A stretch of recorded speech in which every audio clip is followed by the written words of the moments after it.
Captured his first pole yesterday in 8 seasons and looks to become the next Texas champion. Welcome to IndyCar Live, presented by Verizon, where in less than 45 minutes, the green flag will wave on this 248-lap race. And if you remember last year, because of weather, it took 2 different trips and 2 parts separated by 76 days to complete this race. That will not be an issue tonight. It's warm as it normally is at Texas, but no chance of rain and actually pretty comfortable temperatures tonight. Thanks for joining us from Texas Motor Speedway. I'm Kevin Lee, excited to be with you, and we are very excited to bring you home the rest of the way. The rest of the championship is on NBCSN. In fact, tonight marks 100 days exactly until the championship at Sonoma on September 17th. And there's been a lot made about another first 100 days earlier this season, but look what's in store and how much ground has to be covered over this next 100 days. Someone actually went through YouTube and counted all the number of shifts approximately that we're going to see, and a lot to be done here so far before we get to the championship. Now, we're here at Texas Motor Speedway, where the racing is always thrilling. It's generally close, but it's going to be very difficult to top last year. Getting this track to dry right now, incredibly difficult. The crew's out to work, trying to get this track ready to go. Check out the drivers, going to sign some autographs for the fans. The race will have to be postponed until tomorrow. They're looking for green. We're racing in Texas. Here comes Ryan Hunter-Reay, hanging on, riding the cushion. Huge crash on the front straightaway. Looks like Connor Daly and Joseph Newgarden. The red flag now being displayed as you see the raindrops beginning to fall. We start the race from where we stopped, so we'll come back and run the race from that point. Since we were meant to race here in June, there have been 5 different races completed since the red flag on June 12th. After a 76-day red flag because of rain here in June, the Verizon IndyCar Series is back at Texas Motor Speedway. Drivers, restart your engines! This is going to get crazy. Oh! Just like I said, the more you start fooling around and racing each other, that's what happens. As wild as we've seen in many years here at Texas Motor Speedway, known for their photo finishes, and we could be set up for a good one tonight. 3 wide, 4 wide. Oh boy. Last lap. Hinchcliffe is still in front. One back, Rahal. Rahal down to the bottom. Rahal to the front. Outside, clear. And Hinchcliffe battle back. Rahal and Hinchcliffe to the line. Come and get the checkers, big boy. Rahal has won at Texas Motor Speedway. 8 thousandths of a second. Thank you, bud. Good job. That was awesome! Cut to the bottom and sliced inside of Hinchcliffe and beat him by literally a hair. That was by far the best thing we've ever seen here. What a show tonight. Graham Rahal wins. What an amazing finish last year, and he certainly loved reliving that just a moment ago. But how long did it take you to set up that last second pass, Graham? Well, I mean, it takes a bunch of laps, you know. My thought was the whole time was I got to get him off the bottom because I knew I wasn't going to be able to get by Hinch on the top side. My car was plenty quick and very comfortable, but I knew that for me to complete it, I was going to have to get to the bottom lane, and luckily it worked out, man. The seas parted, and, you know, we got underneath him. I'm sure they thought I was going to stay high because that's where I'd been all race, you know, but I won on the bottom and we got it. 2 wins for you last weekend. I seem to recall talking to you after qualifying at Barber. You were down in the dumps. Where did all this speed come from all of a sudden for your race team? Well, I think we felt like we had a car to win the Indy 500, and I think there was a lot of anger kind of within me and our team, just feeling like we got snake bitten again. And, you know, we went up to Detroit and we had a good setup coming out of Long Beach for a street course. And we showed up and the thing was just a machine, and I just felt that it'd be best just to not make many changes, push the thing hard, and try to get the United Rentals car in victory lane. And, you know, fortunately it worked out. We don't take those things for granted. Those don't happen often. It hasn't happened in my career, you know, where we were kind of on rails like that. And had we left there with only 1 victory after Saturday, we would have been disappointed. So to cap it off and win Sunday was awesome. All right, Kevin, you talked about the bobbleheads earlier. There's 20,000 of them, and Graham and I wanted to make sure you got one. So this one's on its way up to you, Kev. Thank you. I've already collected 2, so 3 will be good. One of the many storylines coming into this weekend, along with can Graham Rahal continue his run and will the racing be like last year? It's actually a slightly different track, a repave, including improving the drainage system. That already came into use yesterday when they dried the track in about an hour after rain. Will the racing be different? We'll find out. Scott Dixon has certainly been fast, fastest in the test, fastest in the practice yesterday as well. And we see Tristan Vautier. He is the 4th driver in the 18 car in the last 4 races, including Sebastian Bourdais, who continues to be on the mend. And Vautier qualified 5th. And it's Chip Ganassi racing with 4 of the top 6 qualifiers. In fact, Honda occupied the top 8. And the pole sitter for the first time ever in IndyCar, Charlie Kimball, is with Jan Beekes. And obviously big smiles across the whole Ganassi camp and for Charlie Kimball with that first career pole position. But you talked about how the fastest car in testing was Scott Dixon, but in your car. How much of a help was that to have a veteran shake it down before you got here? Yeah, it was really nice. They did a lot of work, both Scott and Chris Simmons, his engineer. The nice thing about Chip Ganassi racing cars is all 4 cars, we operate as one team, so they're all built the same. So he could get in my car, work through April. We came back with a little different tire, a little different stagger, but I think the fact that the Novo Nordisk car is on pole is a testament to the work that Chip Ganassi Racing does throughout the whole season. Well, you talk about those 4 cars. You're all close together. Do we see you at the start of the race working together? Let's hope so. I'm happy to lead them away. Ideally, it's 4 Chip Ganassi Racing cars riding off into the sunset. I mean, we are in Texas, so I feel like that's an appropriate response. But at the same time, we're all racing, for ourselves. Scott's in the championship hunt. I'm not. We've got to be conscious of that as we get through the whole rest of the summer. But I was just really excited for the whole 83 crew. They've had my back all season long through the ups, the downs, and everything in between. And it was nice to put the car on pole for them yesterday. All right, enjoy riding off to the sunset. He'll be trying for his 2nd career win, but first on an oval, Katie. And Jan, Tony Kanaan was the first of the 4 Chip Ganassi racing cars to qualify yesterday. Tony, how do you think your run helped Charlie get pole yesterday? It always helped. When your teammate runs and you can tell on the radio what happens. And, they had a good car. I knew it was exactly what they had because we had the same similar cars, and then they were able to trim out a little bit more. And, we got 4 cars in the top 6, so that was a good team effort for sure. You played a significant role in last year's thrilling finish where Graham came out on top. You came in 3rd. Can we expect to see more of the same tonight? We'll see. Maybe towards the end of the race, if we get a late yellow that everybody puts tires. I mean, this year with the new layout, there is a lot less grip in the 2nd lane. So I don't know. I'm a little skeptical about it. I don't know what to expect, but I know a lot of people are very concerned as well. So we'll see what's going to happen. I mean, this is NTT's hometown. I have a lot of people here cheering for me, so hopefully we'll get the win. And if Tony Kanaan makes it to victory lane, it'll be the first time in 3 years. Kevin? All right, thank you, Katie. And he's a former winner here, and so is Elio Castroneves. Team Penske, though, did not qualify where we are accustomed. Elio starts 10th, and Will Power will start on his inside all the way back to Joseph Newgarden starting 17th. There's Will Power, and we're going to talk to Elio coming up in just a moment. Plenty more to come as we get you set for Texas. You're watching IndyCar Live.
It's getting busy down on the grid at Texas Motor Speedway. We are just under 30 minutes away from the green flag tonight for IndyCar. Always plenty of things to do at Texas Motor Speedway. They make it a happening, an event, including the off-road ruckus. You can bring your off-road vehicle here. It needs to be approved to make sure it's safe, but then you can do all kinds of different fun things here in the infield to test out the limits of your Jeep or your truck. Great stuff at Texas Motor Speedway, and serious fun had by all. Well, it's been very busy since the Indianapolis 500. No rest for teams or drivers right after the biggest race of the year. It's the only doubleheader of the year at Detroit. As Graham Rahal mentioned, he thought he left something on the table at Indianapolis. They had a light cut tire, probably could have been in the top 5, possibly even won, but he had no issues last weekend in Detroit.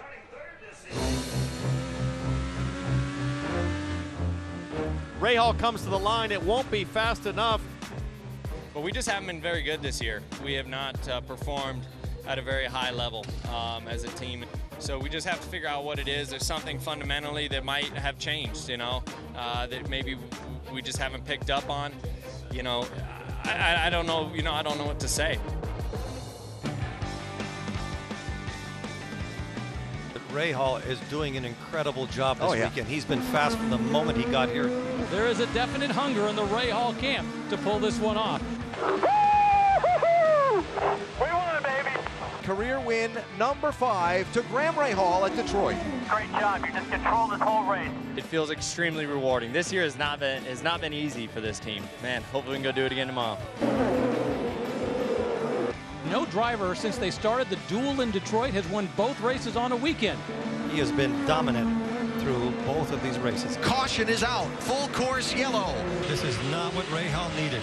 How does it finish? Here they come to the restart. Look at Rahal. Look at the distance he's put between them. That is exceptional driving. Graham Rahal takes the checkered flag in the second of the Detroit Grand Prix doubleheader races.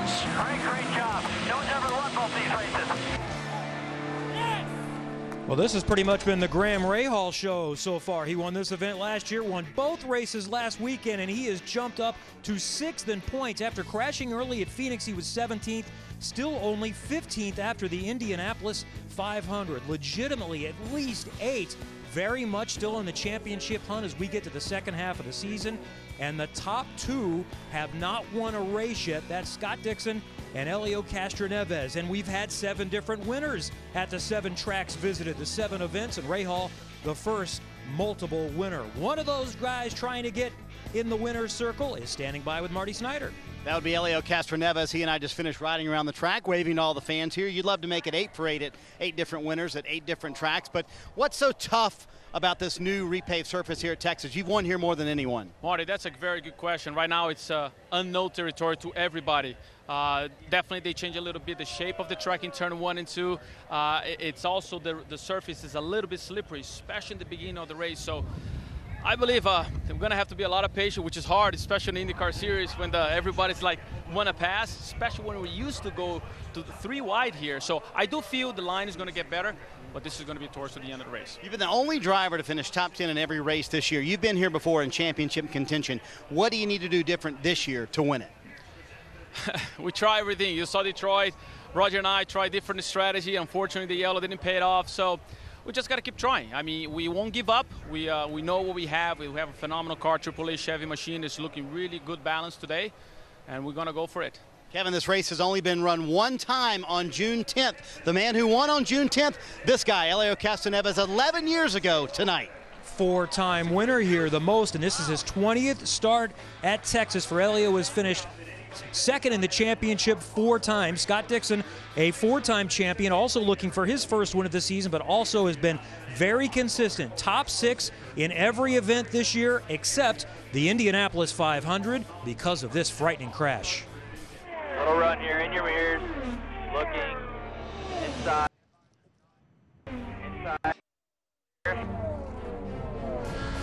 One top on the top right there. On the top load. That's big. Car just bounced down in front of us, guys. You all right, Jay? Yeah, I'm good, mate. What happened? I cleared him. He was getting past her, and I cleared him. Looked like he was slowing down, like even before he could turn. And then he kind of spoke the wall there, and Yeah, I mean, he couldn't steer after that. Oh my, oh my. It's just a wild ride, man. You just hold on and, you know, believe in the safety, you know, progress that we've had over, you know, the last many years. Glad everybody was okay. It was definitely a wild.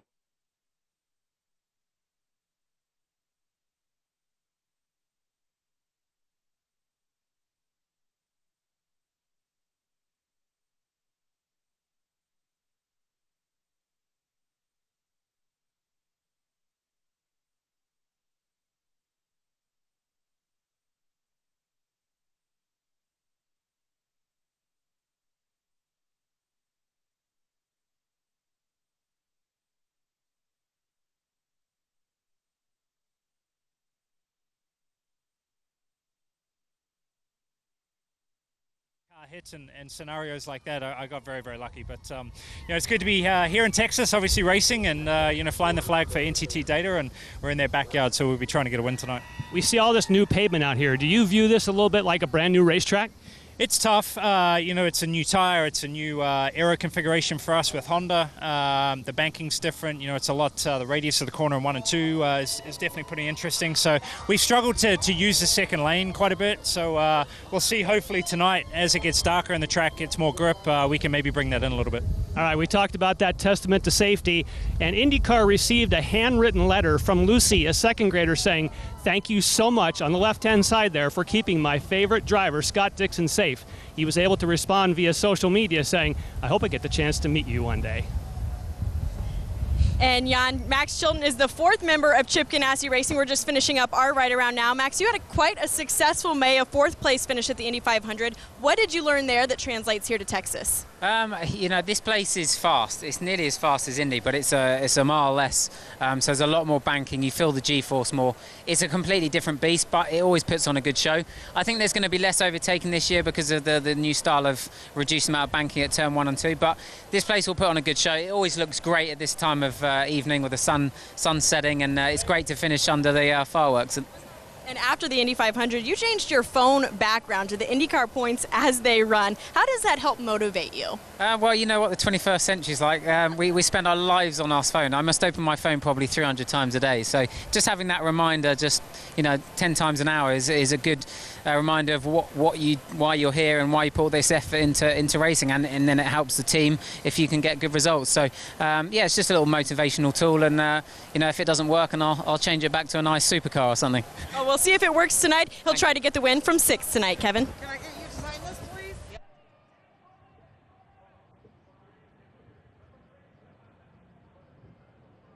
Fastest in the final practice last night, and Ed will be featured on our in-car Verizon streaming. Go inside IndyCar all season. Download IndyCar Mobile from Verizon. Plenty more to come as we work our way towards the green flag, including a visit with the new Indianapolis.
good luck today. 落ち着いて頑張ってください。Okay, 頑張ろう。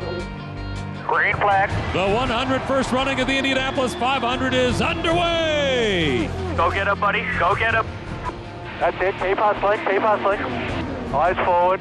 Hunt down Helio. This one's yours. Hunt him down. Inside. You're clear. Good job. Pull away. Pull away. White flag. White flag. 佐藤拓磨、日本人ドライバーとしてインディ500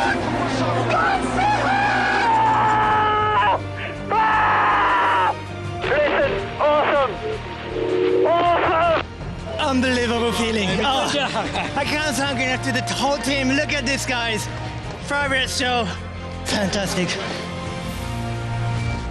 So much fun for Takuma Sato to relive those memories. Fun to watch it even here, right? Yeah, absolutely. It's a great day. Have you been able to watch the race yet or not? Not the entire race, but I did have a chance to look at the last 10 laps. All right, and your thoughts on those last 10 laps? How did you do? It looks good.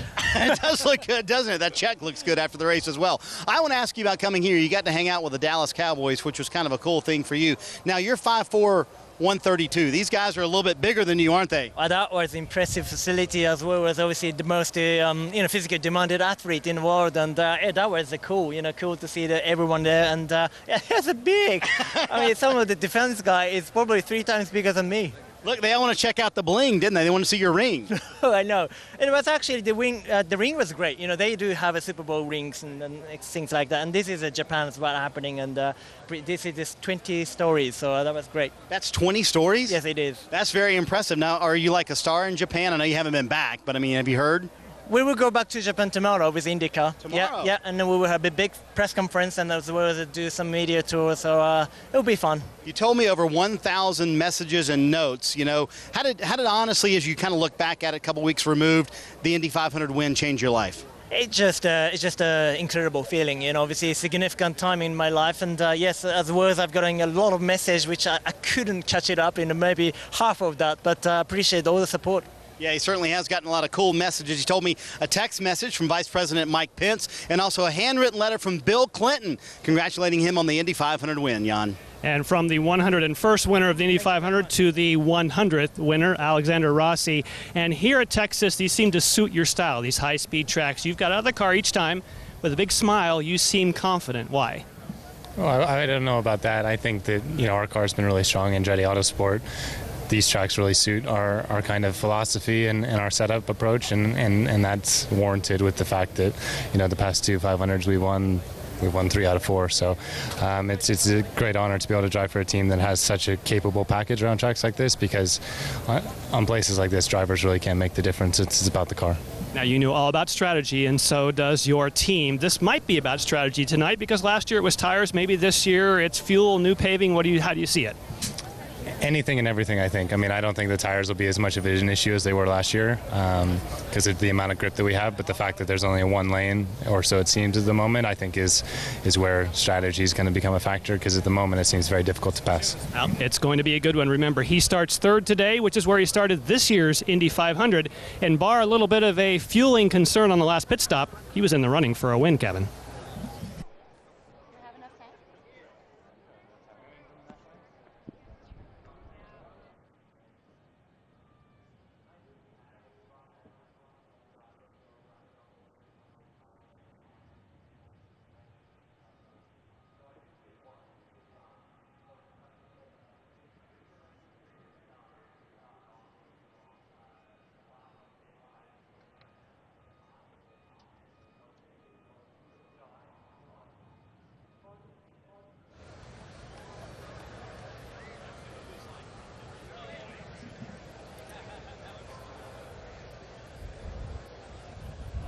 All right, boys, we're going to surprise some people. Mr. Hinchcliffe, yes. You led 188 laps last year and lost by a Tony Kanaan.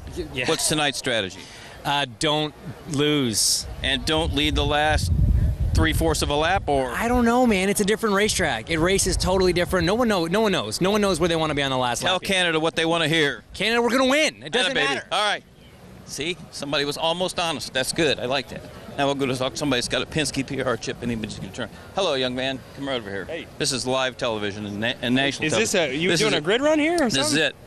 the story in the pits is you guys didn't care about qualifying because your race cars are so good.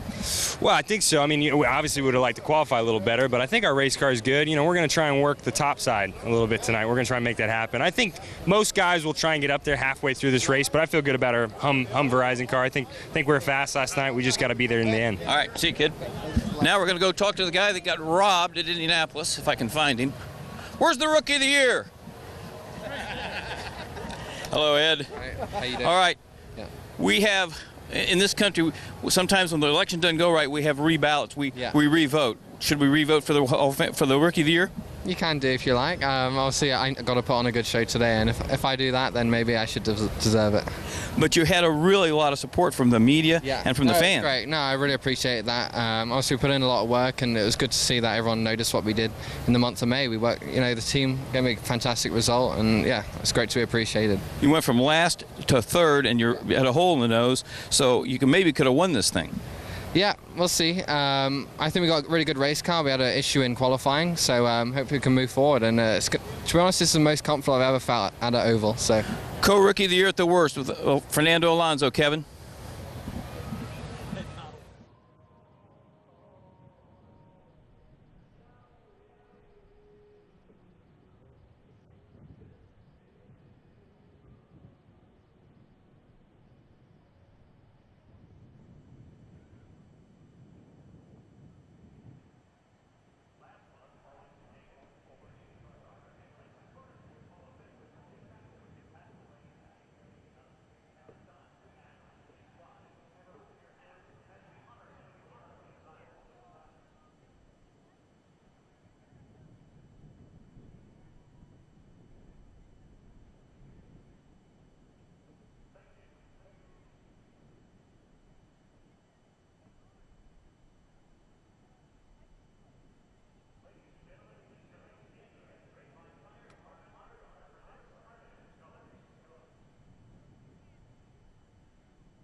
Texas, a bit insane, high speed, never the same. It's always a little bit unpredictable, which makes it one of the toughest places that we go.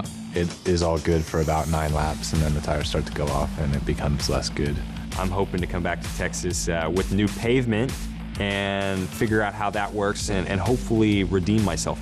One of the most intense races that we have as drivers, physically demanding for a big oval. The cars are moving all over the place and the speeds are way up. One of the fastest 1.5 mile races we do, and one of the close finishes we always gonna get.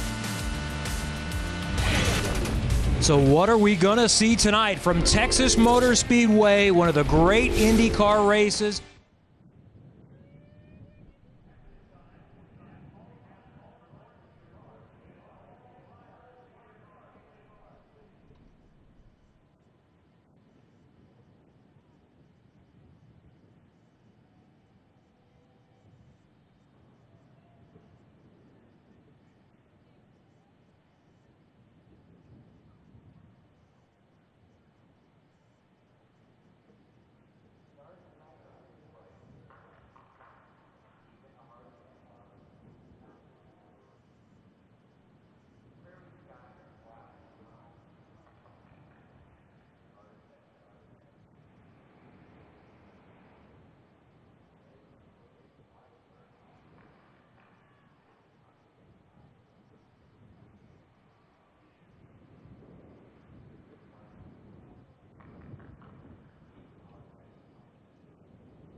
Kevin, it's been nearly 2 years since Tristan Vautier strapped into an IndyCar. This year, he's in the 18 for the injured Sebastian Bourdais. When I talked to him about his secret to success with his 5th place qualifying start, he said, just pointed to his engineer, Craig Hampson, and said, Sebastian warned me they had this thing set up as a rocket. I just wasn't expecting it to be this fast. After his lap yesterday, Sebastian texted him just 3 words. Told you so, Marty. Hey, one of the big questions tonight, who goes to the top of turn 1 and 2 and how quickly do they do it? It's going to take some bravery to get that done. And when it comes to bravery, maybe no one braver on the grid than Alonso. He told me earlier, yep, I'm going to go up there as soon as I can, because if you can work in that second groove, you're going to have a pretty quick car later in the evening. Jan? And Marty, you heard a lot of the drivers talk about it. New tires here this weekend. Firestone has brought new tires after some blisters surfaced when they tried out this new surface on April 12th. Well, a lot of the drivers say as they start rolling here, the tires might be too good. What do they mean? Well, last year they lost grip right in the middle of a stint. Now they're saying these tires are staying under me the entire stint, meaning we should have close racing from beginning to end, Robin. Yeah. Oh, hello.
And Kevin, I am standing by with a very nervous team owner. Dale, your new driver, Tristan Vautier, is leading here at Texas Motor Speedway right now. What's the word over the radio to him? Just let him run. He wants to lead. We'd rather have him in second, save some fuel, but he wants to lead, so we're going to let him lead. What's it like been working with him this weekend? I'm sorry? What's it been like working with him this weekend and Craig Hampson? We've run with him before, so we knew him, and we're very surprised by the whole performance, so it's going good. And so are we. He's putting on quite a show, Kevin.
Alexander Ross is setting here, but a disappointing moment to end this early, I guess, for you.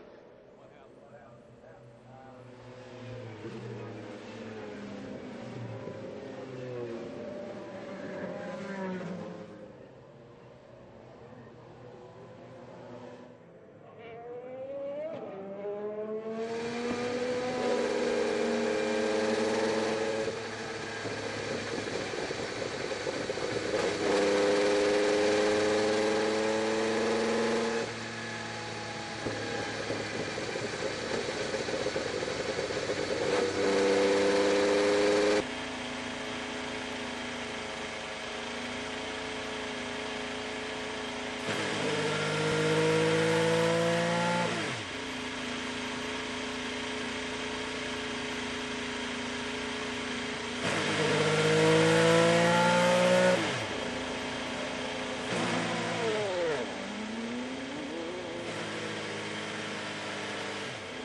All right, the good news is Alexander Rossi's okay. The bad news is you were in a bad situation going into 3. Yeah, for sure. I mean, our car started off when we were struggling a little bit, but then as the high line started to come in, our car actually came to us. So it's unfortunate because the car was getting good and the track was coming in. I think it was going to turn out to be a pretty decent night. But yeah, I went past Tony on the inside of 3, and Scott made it 3 wide, and there's 2 lanes here where there's not 3. And you were starting to make the top work for your car. Yeah, no, I was getting really excited because like I said, we struggled in the beginning, but then I went up high a couple times and it was starting to work and was moving our way back up. And then to have that happen so early is unnecessary and unfortunate. All right, we'll see you at Elkhart Lake. Kevin?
Here at Texas, and PT, you mentioned Helio Castroneves is in a hurry to get to the front. Restarted 16th, now in the 10th position. They pitted 3 times. He was worried about the left front suspension, said he couldn't really get a good feel for it because all he was trying to do is catch the back of the back. I would say the suspension is fine. Helio's got a quick car. Got to give a shout out to the guy right on Castroneves' tail, Gabby Chavez. Here, he had a good run at Indianapolis as a brand new team with Larry Curry, and he is running with the lead dogs here, Townsend. He's mixing it up in the thick of the pack. That's a nice improvement over Indy. He did finish 9th there, but he really didn't factor until late in the race. He's going to have to hold off Hunter Ray as Castroneves goes to the high side. Right around Carlos Munoz, trying to make that one stick. Settle in, stay with us. So much more to come. It is fierce so far at Texas Motor Speedway. Will Power is in front.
Welcome back to the Rain Guard Water Sealers 600 at Texas Motor Speedway. Kevin Lee, Townsend Bell, Paul Tracy in the booth as Will Power continues to lead this fierce battle. Simon Pagenaud, his teammate, is now second. Tristan Vautier is running in third. Scott Dixon and Mikhail Loshin rounding out the top 5. Well, we're a couple of weeks past the Indianapolis 500. So many storylines, including a 2-time Formula One world champion, Fernando Alonso, joining us in Indy for the first time. He's back in his regular job at the Canadian Grand Prix this weekend for McLaren in Formula One. And Fernando joins us on the phone now. Indy was one thing. Certainly it was entertaining and exciting. What do you think about ever doing something like Texas Motor Speedway, Fernando? Can you imagine this type of racing side by side for lap after lap? Well, hello everyone. Yeah, from Canada. Amazing. I saw a couple of videos from last year's race on Twitter the last couple of days, and it looked spectacular. And yeah, I'm following the race now here on the computer, and yeah, there was some drama on the pit lane with Takuma and with Elio, and yeah, obviously the Rossi accident. So, yeah, I think it's going to be interesting, and the race is super cool to watch. Hey, Fernando, Paul Tracy, it looked like you had a great run at Indy and a great experience, but how was it? Did you enjoy all the drivers? It looked like you got really friendly with Tony Kanaan and you guys were messing around all the time. How did you like the attitude of the drivers? You guys race, everybody races each other hard, but everybody gets along and is really good friends. It was truly a great experience for me, and all the drivers there, they were amazing from day one. They tried to help me as much as they could. Obviously, you want to beat everyone when you are on the track, but outside the track, I felt a lot of respect. Obviously, the speeds that you are doing on the oval racing are great, so you need to have that respect from each other. And yeah, cool guys. Also, my teammates, a lot of work together inside the team, which is probably different compared to F1. So yeah, the whole month it was a new thing for me, and I really miss already that feeling. Fernando, the IndyCar, this is Townsend Bell. The IndyCar season's over in September. Paul and I are looking for a job. Is there any chance we could manage your yacht or something over the fall, or maybe curate some art for you? I'm sure you can find something here in F1. Not on my side, but maybe I need a spotter or something for the final part of the race. Racing in Austin at the end of September, so you are more than welcome. You got it, buddy. You did a great job in Indy. We were rooting for you, and we will be watching tomorrow in Montreal. We hope you can pull off a miracle. 2 o'clock on NBC tomorrow. All right, I would try. Fernando, I want to ask one more thing. You've been very open and honest about the uncertainty of your future. You want to be in a winning Formula One ride and a chance for a 3rd World Championship. Is there any scenario, if you don't find a spot that you're happy with in Formula One, would you consider IndyCar full-time? Why not? I mean, I'm very open to anything. I don't have a clear answer right now. I will lie to you if I tell you that I know what is going to happen next year. So, watching out the race, these guys, they are, the best guys in oval racing, so I don't know if the full season, I have to learn many things to do one race. I need to learn so many more, to do the full season. So let's say that I'm more ready to do the F1. I kind of just try and find the best car possible out there. I will look at different options. But, yeah, the IndyCar 100 is the first priority for the Triple Crown, and the full season maybe is another thing, but why not? Fair enough. It was great to watch you go through the experience at Indianapolis. Thank you. Good luck tomorrow. Look at James Hinchcliffe. Hinchcliffe, thanks Fernando, trying to get his lap back as James Hinchcliffe. He is on a tear. Guys, that was like trying to order a pizza while a house was on fire.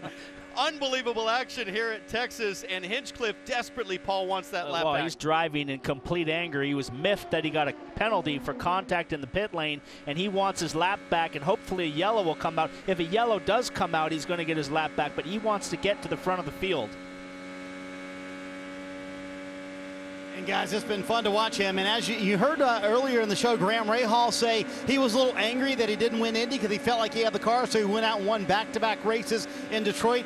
Like you mentioned, PT, I think Hinchcliffe very angry right now that he got that penalty, trying to unlap himself. And how about Elio Castroneves? He has certainly moved up through the field as well. We mentioned a moment ago, since then, he's gained even more spots, plus 12 right now for Elio. He's in the 4th position, and the car clearly very good for Elio right now. It's a lot of fun to watch these guys come up through the field. So the pit road incident certainly not hurting these two. They've got a lot of speed inside those cars, Jan. Joseph Newgarden is making a stop because he's come on the radio saying that he has a very bad vibration. Now, this is earlier than the leaders would like to stop, but when you have a vibration, that's a 6.4-second stop for Joseph Newgarden. This is within the window, so we will see the leaders stopping soon, but now for Joseph Newgarden, he'll have to save some fuel and hope this set doesn't have a vibration. Watching James Hinchcliffe, he's going for that big over-under move. He's getting way up high here as he makes a move on Simon Pagenaud. There's not enough to go around the outside, but watch him, Townsend, here. He'll sweep to the outside to the wall. See right there, he pops out, and he's going to try to do the over-under coming off right here. It's so dangerous, though, to do the over-under, to start high and try to cross over in that dirty air. We've seen lots of guys wreck in years past trying to make that work. But right now, Hinchcliffe throwing caution to the wind. He has to get that lap back. And you see Simon Pagenaud there to the left. He's been on the radio communicating with his team and Will Power. Look how close that is. He has said, I'm not going to try to pass Will. We will work together and pull together, draft each other. And you can see when you do that, that makes it that much harder for Hinchcliffe. Watch the Penske cars now all moving to the front. First, second, and there's Castro Neves now in effectively third place. Take James Hinchcliffe out of that. He's a lap down. So it's a Penske 1, 2, 3 right now. Chevy, Chevy, Chevy, and it was a Honda domination 1 through 9 in qualifying. So the Chevys are moving to the front. And look who they're closing on. That's Joseph Newgarden, who finished that stop, who's 1 lap down, and he will not want to go 2 laps down. So it's a Penske 1 lap down, leading 2 Penskes that are coming up to lap him. And guys, the clock also ticking for Joseph Newgarden, for James Hinchcliffe, because he knows that these guys are going to come to pit road here in the next 5 to 10 laps or so. So he's trying to get this back on the lead lap within the next 5 or 10 laps. What happened a moment ago to his teammate Joseph Newgarden may be happening to Helio Castroneves now. He too said he has a vibration developing on the 3 car. He's moved up into the 3rd position right now, but how long do you leave it out there, guys, knowing that they've had blistered tires so far this weekend? You don't want to chance that vibration too long. What a recovery by Castroneves, excuse me, Townsend, to get back up to 3rd, and he's run the fastest lap of the race at over 222 miles per hour. Hinchcliffe and Pagenaud side by side as Hinch tries to work his way back on the lead lap. And if this stays green, we're about to see a big unknown, which is how fast and how aggressive can you get to pit lane under green flag conditions here at Texas. Remember, they will pit entering off 3 on that new apron that's untested. Let's watch a replay here on the back stretch. This is the 19 and trying to go around Tony Kanaan. Tony Kanaan had eyes in the back. Oh, Castroneves in the wall. I wonder what happened here. Oh, he's going to hit the inside wall real hard as well. He's got no steering. Car's on fire. So Penske was running 1, 2, 3 with Castroneves in 3rd. And he has gone through a big hit. And guys, it's about the same number of laps from when Alexander Rossi crashed. That was around 38 laps. You throw in the 11 laps of yellow, and now we're back into the same window. The final, say, 10 to 15 laps of the stint, and that's where it seems to be a handful for these guys. Hopefully Castroneves is going to be okay here. The way the impact on the car looks, it looks like he might have gone for the real high side and lost the front end and hit the wall. Not sure if he had a spin. The tire marks we see right here are from Rossi's car, so that's not the Castroneves. It happened in 1 and 2. He crossed off a 2. I wonder if he got high or got forced up higher than he wanted to be. There's the impact. You can see the foam and the debris as the Homatro safety truck comes in to inspect the safer barrier to see if that needs to be repaired. That's a pretty big impact. Look at the angle, Paul, of this skid mark right here. That's a bad angle. Well, they've widened the track from the years past. It's about 20 feet wider than it used to be, and that has created a bit more of a bad angle if you lose it. But we'll get a replay here with a lotion. We'll see what happens. And I don't know if there was contact here. Might have cut a tire. Very close to each other. Castroneves has got a run on the car in front, but he's got that rear bumper guard that might protect a cut tire, but it certainly looked like a lotion barely got into him. Oh, he got a flat. Broke. Yeah, something broke or he got a flat tire. I don't just kind of skated up the track and hit the outside wall on the exit. So it was a glancing blow. It wasn't a half spin and hit the wall, but either something in the suspension broke from that contact earlier in the race. That looked with James Hinchcliffe. He said something was bent in the car, and they looked around the rear, so maybe something finally let go. I think it could have been, and it looked like a maybe left rear suspension, perhaps. That's a big impact, and they're taking their time getting him out of there. Marty, what do you hear? Well, guys, remember he had just reported a few laps earlier, and we just said on the air that he had a vibration that he felt like was coming from the right front. His teammate Joseph Newgarden did indeed have a blistered right front that came off of his car, so that's what they're thinking is that tire finally might have let go on Helio Castroneves' car. And Marty, I was able to take a look at that tire that came off the number 2 of Joseph Newgarden, and yes, indeed, it was heavily blistered on the right front. So that was the reason for his vibration. And as we can see Castroneves climbing from the car, you could speculate that could have possibly been the issue, as you say, for Castroneves as well. What a great sign that is to see. He sat for a little while. They wanted to check and make sure all is good. Nobody better than the Homatro safety team. Big hit for Helio Castroneves, but he walks under his own power to the safety vehicle. On board with Dixon. Let's watch up ahead. Castroneves is 1 in front of the 7. Yeah, tough to say. Watch it. Hold the bottom. Hold the bottom. For sure, something broke on the car or the tire went down. He just went straight. The car took off straight. So. And what do you think Scott Dixon is thinking after what happened in Indianapolis? Someone hitting the outside, sliding back down. Get me out of this. You know, if he might have blistered that front tire, it could have went flat immediately, and then the car took off across the track. But the sparks on the left rear, if you flatted the right front, I wouldn't expect to see the sparks on the back. It almost looked like the left rear collapsed, perhaps. Well, I would say it's the impact on pit lane. That was pretty heavy contact. And the left rear is what was in contact with James Hinchcliffe's car as they bounced off of each other, and they took a look around the left rear of the car before they sent him out to run. He obviously had one of the fastest cars in the field because he came through the field faster than anybody, but something caught up with him in the end. Either way, when you think about the force of that impact, the kind of crash Scott Dixon had at Indy, the kind of crash Sebastian Bourdais had at Indianapolis that he'll make a full recovery from, I mean, these are huge impacts, Paul, that 10 years ago we wouldn't have seen guys walking out of these cars. No, not at all. I mean, back in the day when we first came to run here, we were talking about it on the show yesterday. When Gugelman hit turn 2, he didn't stop until halfway around 3 and 4. 235-mile-an-hour laps back in the day. The drivers were close to passing out. The G-forces were so high, but they're still going really fast, over 220 miles an hour here at Texas. But the safety team, the safer barrier, all of that. Look at all the debris that the guys are still running over there from Castroneves.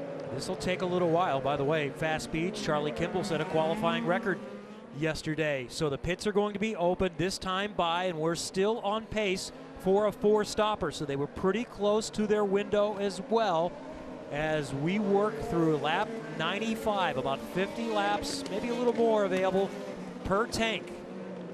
Here they come. Hitting the line, 60 miles per hour. We start again with Katie. And Kevin, Tony Kanaan expected this to be a follow the leader race, and that is not at all what it has turned out to be. He is pretty happy over the radio, but as the track cools down, his team is just telling him to use the weight jacker in his car. Jan? Simon Pagnos getting his service, and I looked at the right front tire. It only had a few small blisters. Marty? Will Power already leaving his pit stall with some scuffed Firestone tires. He said he's making adjustments inside the car to kind of keep up with the track, which is changing. 6-7 on the stop for Will Power. He's holds serve on the lead, Kevin.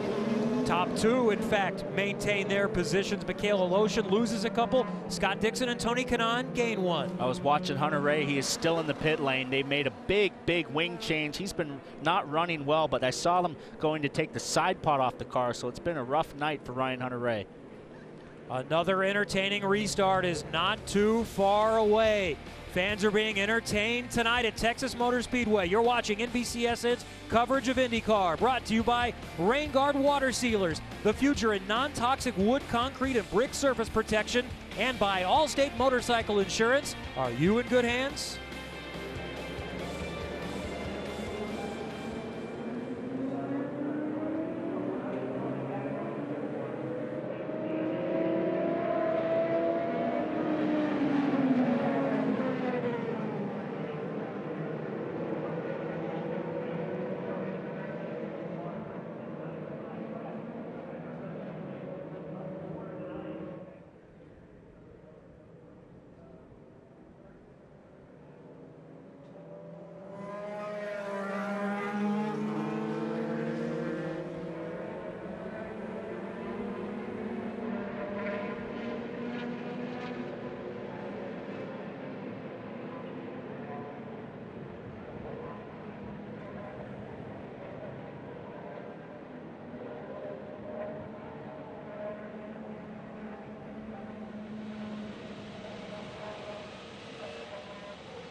3 behind Michael Schumacher for the all-time lead, and there was nobody better than what we saw from Senna in qualifying, certainly. Well, and that 65 number is very special, especially when you think about the number of years Ayrton Senna had to accomplish 65 poles. Yep.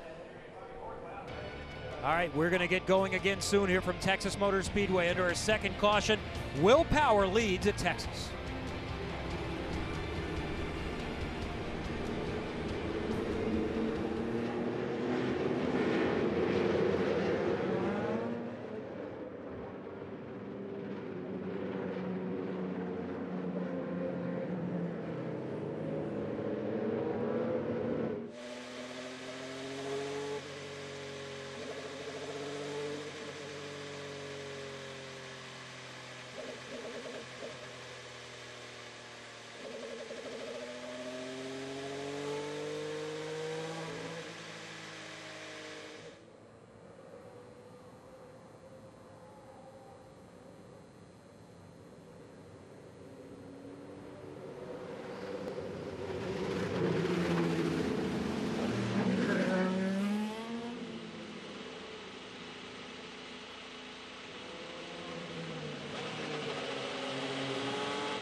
Are out. We'll wait to hear from Elio in just a moment. Also, Charlie Kimball, the pole sitter who led early in this race, officially out.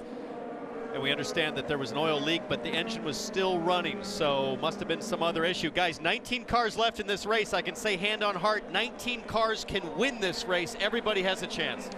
There have been some huge movers. Munoz up 13, Hildebrand up 12, Pagano up 10 from the start. Pagano restarts in second, right behind his teammate Will Power. Back to green at Texas Motor Speedway with the 2 Ganassis behind and a spin from behind, and that is Hildebrand. Ed Carpenter.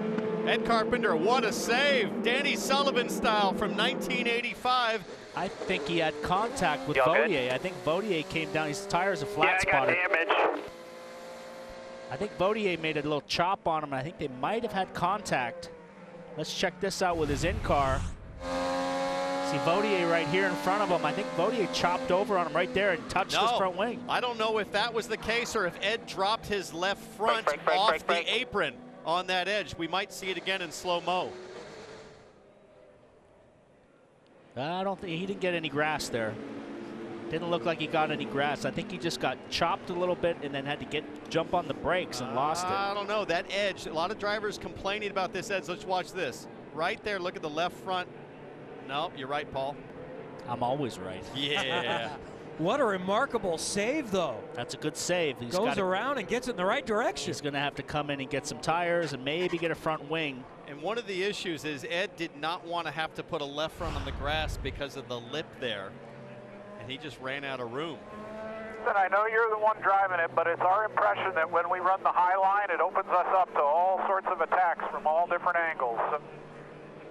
It's Craig Hampson talking to Tristan Vautier. Coaching his drivers. It's been a couple years since Vautier's run. He's so strong on the high side, but what Craig is basically telling him is you got to protect the bottom line because it just opens you up for guys sticking it down the inside, Townsend. Especially if you have to breathe it a bit or check up a bit on the high side, and then you can't get back down into the trap, into the single file line of cars down the straightaway. Ed Carpenter to pit lane. Put all four on it. So they'll do the Firestones first. Let's see if they go for the front wing assembly. They think it's good. Go ahead. He might have just felt an excessive vibration from 4 flat spots and thought Into he had an a spin issue. and win here. There you go. That's a shout out to Danny Sullivan, who spun in 1985, didn't hit anything at the Indy 500, came back to win. And Ed Carpenter, who has such a great car, he's had some frustrating runs here the last couple of years, so he knows that he has a chance if he stays on the lead lap like he's done here. He can come back through the field. Well, he's going to need to catch the rest of that pack because they're all right up there in front of him. So they're going to go green pretty quick because there was nothing on the track. So look for the next lap to go back to green. So Carpenter, I think, was running 8th. Now he falls back to 19th. The last car on the lead lap. In fact, everyone still in the race is on the lead lap. Let's listen into what Will Power is talking about on the radio. You can help Simon out if he wants to stay behind me. If he needs me to do something that'll help him run in my air. Yeah, what you were doing before with the line and pace and everything was fine. He was good with that. That's John Boslog talking to Will Power. And Joseph Newgarden coming in, taking the opportunity. Remember, he had a pit speed violation earlier and had to serve a penalty, and then also they had to pit off sequence. He had a vibration, right? I like that move, though. You're at the tail end of the lead lap. Sure. Got a fast car. Why not top up and put yourself 5 laps, maybe 10 laps to the better on fuel and tires than the rest of the field? Smart move for the number 2. Newgarden at one point was 1 lap down. He pitted off sequence, but he has been able to work his way back up on the lead lap, and this caution was huge for him. He stayed out during that last pit sequence, got back on the lead lap, and was able to now go ahead and take his service. And let's take a look now at Joseph Newgarden, the number 2, Team Penske, hummed by Verizon in tonight's Chevy driver profile. I have seen and read portions, and I had my children sample Joseph, the IndyCar driver. Excellent book, excellent work. Joseph is very active, mountain biking, movies, played high school baseball, great in the community as well. Joseph Newgarden still on the lead lap. Jan, what do you have? And he had a scary moment that we talked about. He pitted early and got off of sequence because of this tire. That was the look of his right front tire that came off. And remember, it was only a few laps later that we heard radio conversation from Helio Castroneves that he also had a vibration. All right, getting ready to go back to green again here. 106 down of 248. Texas Motor Speedway. It's been fantastic so far. The high line is open up. Here we go again with Will Power leading Simon Pagenaud, Scott Dixon, and Tony Kanaan. Having looked at those blisters, Townsend, those were not little blisters. Those tires were tore up as we look at the white car Vautier on the outside. He's not listening to Dale Coyne or Craig Hampson. He's saying, guys, that's how I got to the front the last time. Let me run high. I'm wondering if this is a setup issue that we might see later in the race with the Penske cars like we saw at Phoenix a couple years ago. Look at this guy, Scott Dixon. It's time to go. Working Simon Pagenaud also up high, and I love how much further up the track everybody's able to run now that it's rubbered in. 2 Penskes, 2 Ganassis, and Dale Coyne Racing running in 5th with Tristan Vautier in his first IndyCar race in a year and a half. Almost 2 years, really. Vautier's got those sparks flying off the bottom of the car, very similar to James Hinchcliffe last year. We watched Vautier go around the outside of Michaela Lotion. They barely make contact right there. I'll tell you, that's the second time Michaela Lotion has gotten into somebody. Maybe it was the 3rd time that a Lotion's had contact and kept going. Crazy stuff here. Full contact event tonight. Here comes Kanaan now on the high side, so he swapped positions with Scott Dixon. Look at and then Bodier going on around the outside of the 4-time champ. I tell you what, Dixon's car is really good on the short run, but on the long run, as they get going, he seems to fall back. But in the first 2 or 3 laps, Dixon is super strong. But as the run goes on, I think the strongest car is Bodier. Well, as the temperatures cool down a little bit here, I think everybody gets more confident as the natural mechanical grip of the car just increases with lower track temperature. Now, Bodier goes to third, and I think he's going to go for the lead here in turn 4. He's going to try to go 3 wide. Whoa. The first guy to try it, but he backs off. Woo! How are you, if you're Dale Coyne, how do you balance the enthusiasm with winning versus the freak out of crashing another car? Bodier putting everything on the line right now. I think Dale's just in the mindset now. He wants to win races. He's got a guy with some experience. They got a shot at winning this race, and you just got to let the guy go and do his job. We're not even halfway here at Texas, guys, and this track has already transformed back to the old Texas that we know and love. Think about what Dale Coyne Racing has done this year. Sebastian Bourdais in the 18 was leading the championship. James Davison steps in. He hadn't been in the car for a couple years as we ride along with Mikhail Aloshin and see 3 wide for a moment. The 2 Foyt cars are in the mix there. Guy we haven't talked about all night is Connor Daly. Has moved all the way through the pack, and he's up there with the lead group now. Daly 10th, Munoz 7th, so AJ Foyt, Super Tex, is having a Super Texas race tonight. I wanted to go back to Coyne and what James Davison did at Indy. He ran with the leaders, and now here on a challenging oval, their car is again running up at the front. Jan? You've been talking about the Foyt cars as we see moves through the field. Connor Daly, as you mentioned, up to 10th place, said, my car will just not run on its own, but it works great in traffic. Well, guess what? He's been in traffic all day. Well, he's going to be in traffic all night for sure. The question is, if you get that car to the front, how do you get to the lead and hang there? He had a great test at St. Louis. They've obviously found something in race trim. They just need to get those AJ Foyt cars qualified better. They started last and second last, but they both moved through the field. Munoz in 7th and Daly in 10th. This is so fun to watch, guys. At the front of the field, it seems like Dixon and Kanaan, they want to try to settle in and run, and then all of a sudden, some of these young guns like Aloshin and Bodier start to mix it up, and they say, oh, I want to get back up to the front. So not a lot of patience from some of the young guns, and the veterans don't want to fall out of the top 4 or 5. Meanwhile, back in the pack, Ed Carpenter, who had been racing, he had to restart at 19th. He's only been able to make up 1 more spot so far. We saw James Hinchcliffe for a moment, a lap down at one point. He's on the lead lap and running in 16th. Ed Jones doing a good job. We just saw him poke his nose down the inside of Munoz. He's running in 8th.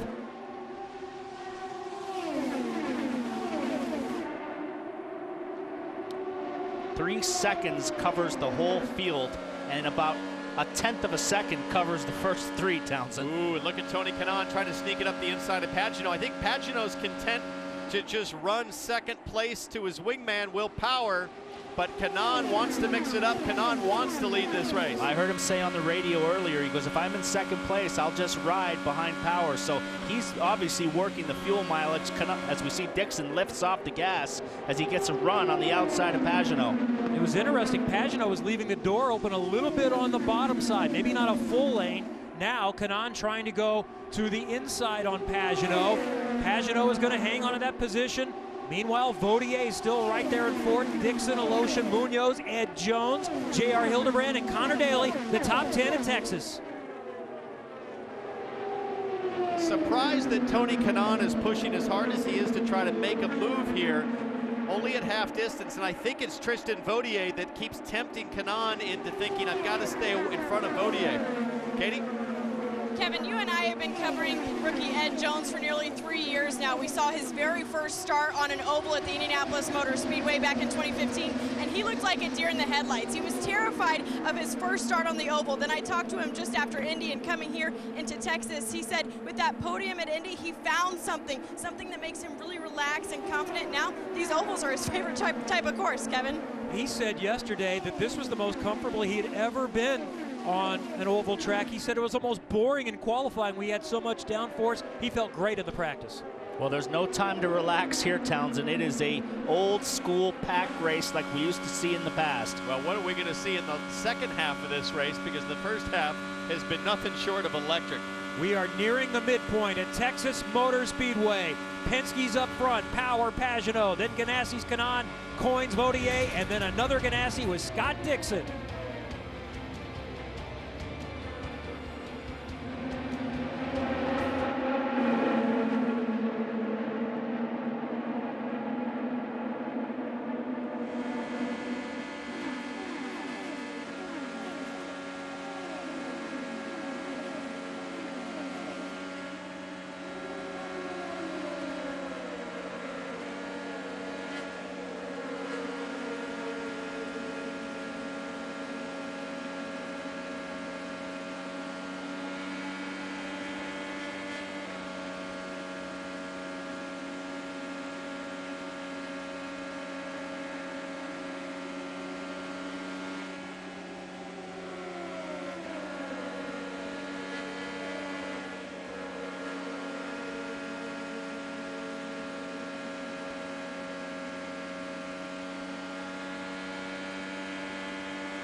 Bell, Kevin Lee, Marty Snyder, Katie Hargett, Jan Beekes, Robin Miller, and lots of racing like this, side by side. Mikhail Aloshin and the rookie Ed Jones down on the bottom side, and Aloshin will manage to maintain that position. These guys have been tied to each other for a couple laps, as we see Kanaan is trying to wrangle away second place from Simon Pagenaud, but Simon does not want to give it up. He is content to run in line with his teammate Will Power, who is also content to lead, Townsend. And Paul, you see things start to spread out just a little bit, and that's the fact that we're about 15 laps for the next pit stop.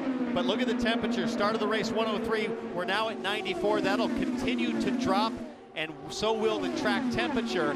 But this is the time in the tire stint where these cars start to become a lot bigger deal to hang on to try to run that high line. So look for cars starting to squirm around, guys trying to hang on to the balance of the cars and make the adjustments they need to survive the last 10 laps until they pit. Well, we've had blistering problems on 2 Penske cars so far. We have 2 Penske cars out front.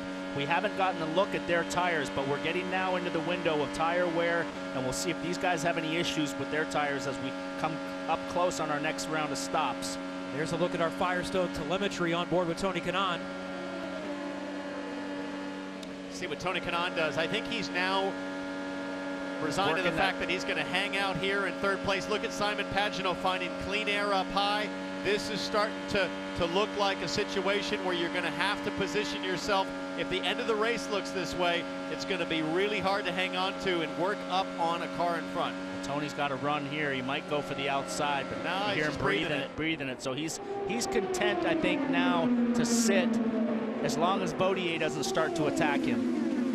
And guys, you see the two Team Penske cars up front. Will Power, Simon Pagenaud playing nice with each other, and that's really by design. They're trying to stay in line as much as they can, because if you run side by side, the guys behind you can catch you as much as a second a lap. So you guys are right. They're playing nice up front because that's what they want to do, get away from the rest of the field as much as they can. And also, a lot of engineers down here a little bit worried about what they're calling the danger zone, about lap 145. That's 50 laps into the run. Twice tonight we've seen tires let go or have blistering issues, so they're worried about that. We're approaching that time right now. And Marty, Tony Kanaan continues to look for a way around, running in third, and here comes Tristan Bautier on the high side again.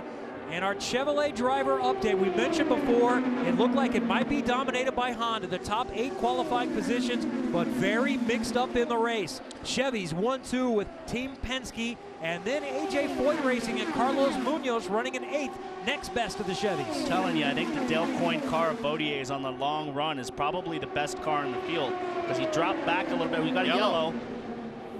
Yellow flag. Don't know if there's a crash. We haven't seen anything yet, but Newgarden. Sorry. That's Tim Cindric talking. He said sorry on the radio. We'll have a look at it right now. He's in the warm-up lane. Either he's blown a motor or something.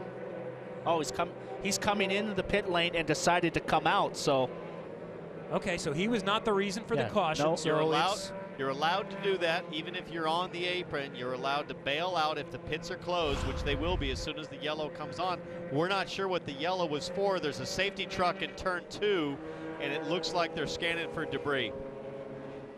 So this works out very well for everyone, because they were maybe 5 to 10 laps away from where they wanted to pit. Well, we'll get a good look now under yellow. We'll get our guys in the pit lane can run up and down and take a jog up and down the pit lane, Marty, and take a look at all these tires. Who's got blistering problems and who doesn't, because that's going to be key for the end of the race. Robin, we got Helio? Yeah, we got Helio, and we were a little concerned because we saw Terry Trammell run down here. How you feeling, kid? No, I'm feeling good.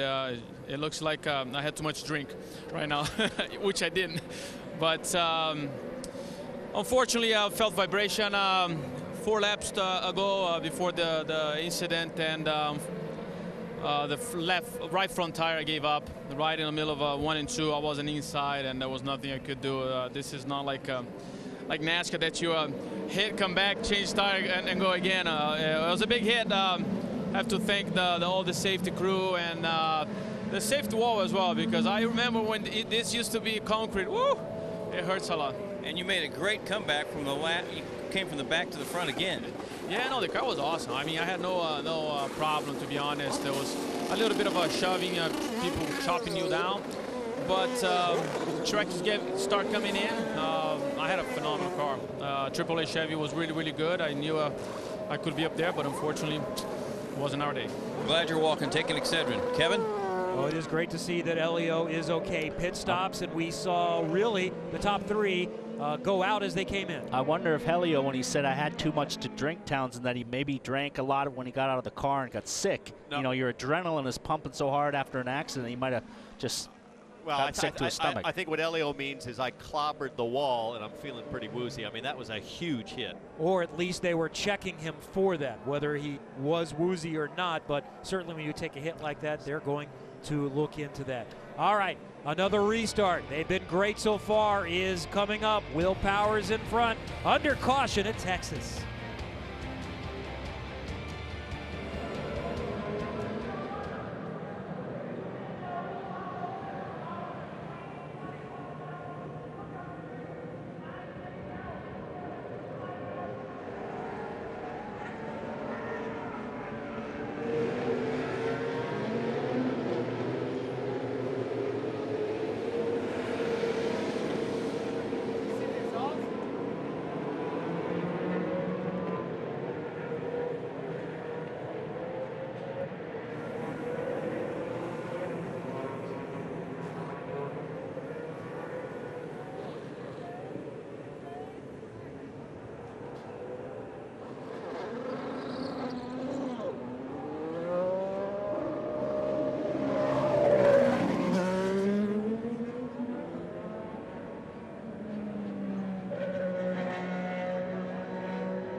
Tomorrow it's Game 6 of the Stanley Cup Final.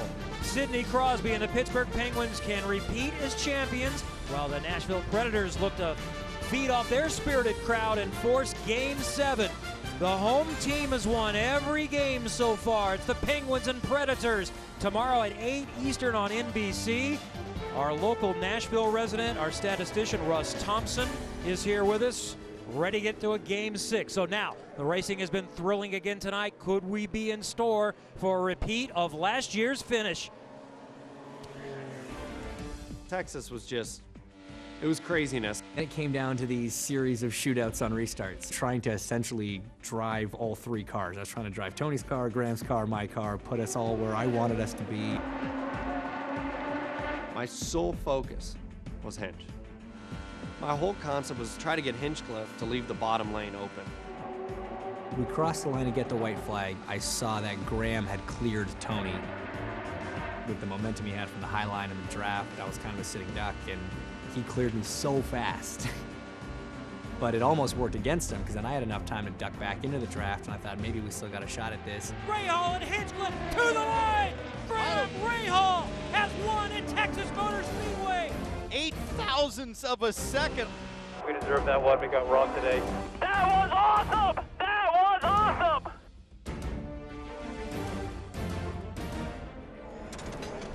Well, we wondered if that could possibly be top, but so far we look like we might be in store for something similar.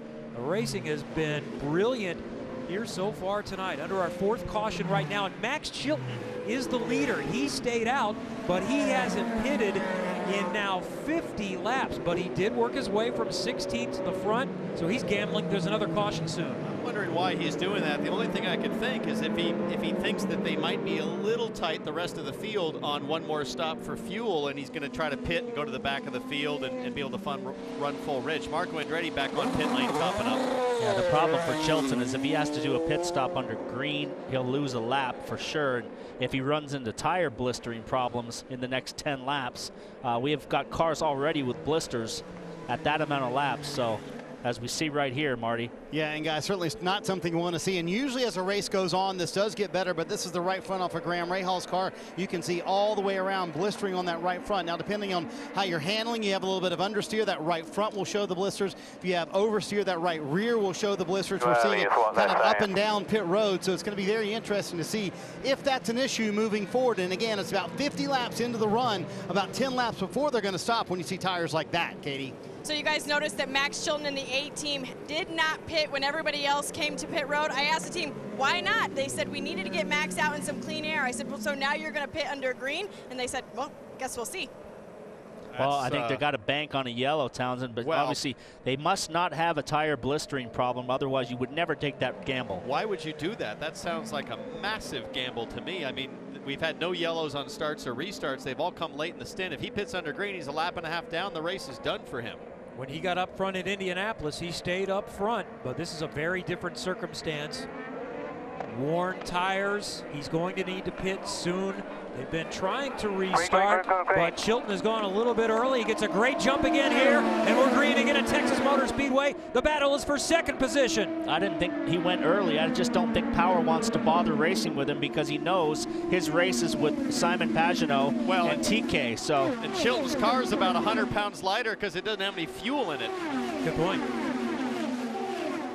How long can he stay out? We have had multiple cautions, 2 of them during this last stint. Side by side back in the pack.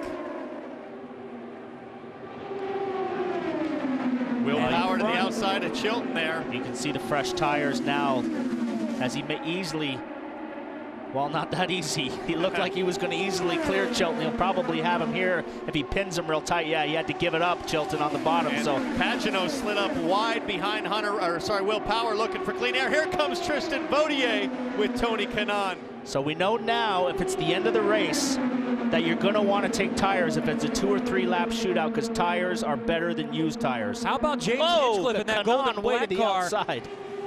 Kanaan nearly got up too high. He stays into it, but Hinchcliffe in the Aero car, remember, he had a penalty for contact on pit lane. He was a lap down. Now he's back up to 5th. Remember that finish last year that we just documented again between him and Rahal? Vautier must have had to check up big time because he's getting chewed up, dropping back 2 or 3 positions there. Now starting to get the momentum going, and look at this, we're 3 wide at Texas.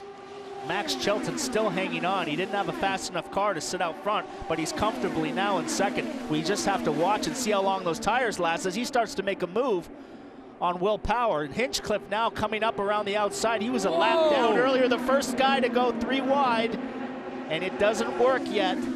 But Hinchcliffe backed out in the drivers' meeting today. The drivers were warned and reminded as they nearly come together. There it goes. Oh, that's the big one. That's the big one. Big crash. Oh boy. Hildebrand, Jones. Hinchcliffe. Alonso. And then many others up front. This and Hunter Ray is about as big as we ever see in IndyCar. Little oil fire there for Hunter Ray on the headers, and you can see the frustration from, I think that's either Connor Daly or Munoz. The front and rear was knocked off. Well, we knew it was going to happen at some point. He came off turn 2 and got down on the side draft of Tony Kanaan, touched his back tire with his front tire, and then got into it looked like he got into a tank slapper kind of back and forth. How smart does Max Chilton look right now? Wow. Not taking tires or stopping on that yellow, and here's the yellow on the restart that I didn't think would happen. And now a lot of the fast guys are out of the field. Talking to Mikhail Aloshin, see him moving around in the cockpit. We saw Ryan Hunter-Ray out. And I'm afraid that's just too crazy for 100 laps left to go in this race. Okay, that was Munoz. I saw the 14 up front. The A.J. Foyt cars are very difficult to distinguish. That's Ed Jones. I feel like that's the first crash Ed Jones has had all year. I know, at Detroit, it was the first time he ever made any wall contact when he just scraped the wall at one point. Carlos Munoz. We'll get a replay here pretty soon. FC1 on the Big Hoss TV is playing, but we'll get you one pretty soon. It looks like after Hinchcliffe got into the tank slapper, he just kind of pinballed off of a couple of cars, and then everybody started spinning. So the one we haven't mentioned yet, I don't know if we mentioned Ed Carpenter, and I hadn't seen Tristan Vautier either. All right, here we go. As we see Hinchcliffe come off on the high side here, he comes down on Tony Kanaan here. He's kind of blocking Vautier. Yeah, but it's his teammate. teammate. Touch right here. It's his teammate Aloshin who's giving Hinchcliffe nowhere to go. Oh, Vautier got contact as well. Aloshin made it 3 wide down the back straightaway, and when Hinchcliffe had to move up, he was pinched. Terrible result for Vautier that was having such a great run. So both Dale Coyne cars, both Schmidt-Peterson cars, both Ed Carpenter cars all go out in that accident. We watch here. Watch this. Inside, so he starts coming down. They touch right here, and he got into that tank slapper. In and out. So we see, as we see that the tank slapper is when you just kind of lose the car, and now you're fighting the car back and forth, trying to correct it left and right, fishtailing, and you're out of control. As we watch from Aloshin's rear view camera here. Auto run. See the back end of Hinchcliffe's car was snaking back and forth, and you're just out of control. You can never keep up with it, Townsend. There's 3 lanes here at Texas down the back straightaway. The problem is when Aloshin went wide, went 3 wide, he occupied the 2nd lane. He gave these guys nowhere to go. On board with Carpenter. Now watch this, Aloshin's up there, and Aloshin drops down into the 2nd lane, so Hinchcliffe has no room. Inside. Oh, we're gonna crash. Slow down. Oh. And that was Hunter-Ray that came from behind him after Ed got turned. I love it when the spotters state the obvious. When this happens, there's really no time for these guys that are 20, 30 car lengths back. You're in it when you get there. You're going 225 miles an hour. There's no way to even slow down. And that was exactly like the Rossi crash earlier, which is you're the sandwich. Hinchcliffe's in the middle of 2 cars, nowhere to go. The real estate disappears in front of him or beside him, and he just ping-ponged. And I just started talking about the drivers were reminded 3rd car in should be the first one out. And we saw, I think it was Hinchcliffe had just done that a moment before. Yeah, I'll maintain that Hinchcliffe would have Yellow, been... go low, go low, go low, go low. Tell you what, Ray Hall did some good driving there. Stay where you are. He was Stay where you are. Great job. Real switched on there. He got it rowed down and didn't get in there wide open like a lot of guys. Look at Vautier with his left hand on his helmet. It was a big impact, but I wonder, is he just thinking, oh my, or what's going on? Or is he holding the visor down, or? It was a big, I mean, Vautier had the hardest hit as he just ricocheted off and had a bad angle. Red flag. A lot of cleanup, so they don't want these guys running through all that debris. There's debris everywhere in turn 3 and 4, all the way down to the apron. So you run through that stuff, you'll cut a tire down immediately. So lots of cleanup to do. There's Carlos Munoz walking. He's okay. Glad to see everybody get out. Roger Penske talking to Joseph Newgarden. So the incident is under review. I think a race official just told Roger Penske to get away from the car. Well, like you said, it's under review, but I think everybody that was in the accident's out. So there's no penalties, Jan, I think they can give out to anybody. Yes, and when you see all these cars parked on pit road, there is no work that is allowed. A crew member may come with a battery or with some damp towels to put on the bodywork. They can look to assess to see if there's any damage, but no work can be done until they get back to racing. So we're now down to a field of 11 cars left after starting 22. Well, last year we had a fantastic finish with just 5 on the lead lap. These 11 are still on the lead lap. Our 5th yellow has produced a red flag condition. Will Power is in front at Texas Motor Speedway. Stay with us for Saturday Night Racing.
Dale Coyne Racing, his 2 cars involved in this crash that's produced a red flag just moments ago, and he is not happy. The cars are lined up on pit road. We sit under the red flag, and just moments ago, he went down to have a word with Tony Kanaan.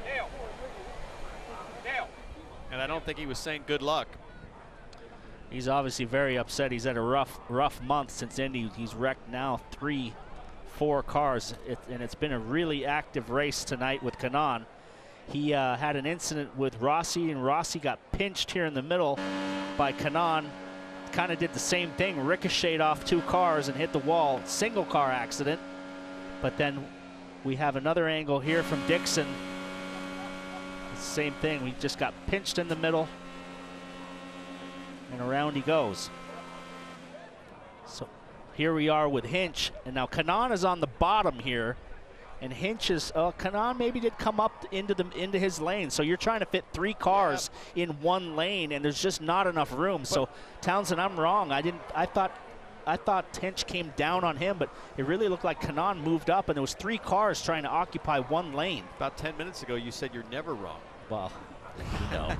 I'll admit when I'm wrong. Listen, if you're at Texas going down the back straightaway at 220 miles an hour, you're going to fade up a bit to get into turn 3. I'm going to put a little bit of that on Kanaan. I'm also going to put some on Hinch's teammate, Mikhail Aloshin, who was 3 wide up the high side and didn't have to hold down his teammate that tight. When you're 3 wide, it's very difficult for the spotter or any of the drivers to know where the other 2 cars are going to go or what's going to happen. That's how these situations happen. It all happened in the span of about 0.2 of a second. We see 3 cars occupying 1 lane, and there's just no room for Hinch, and he made contact with Kanaan.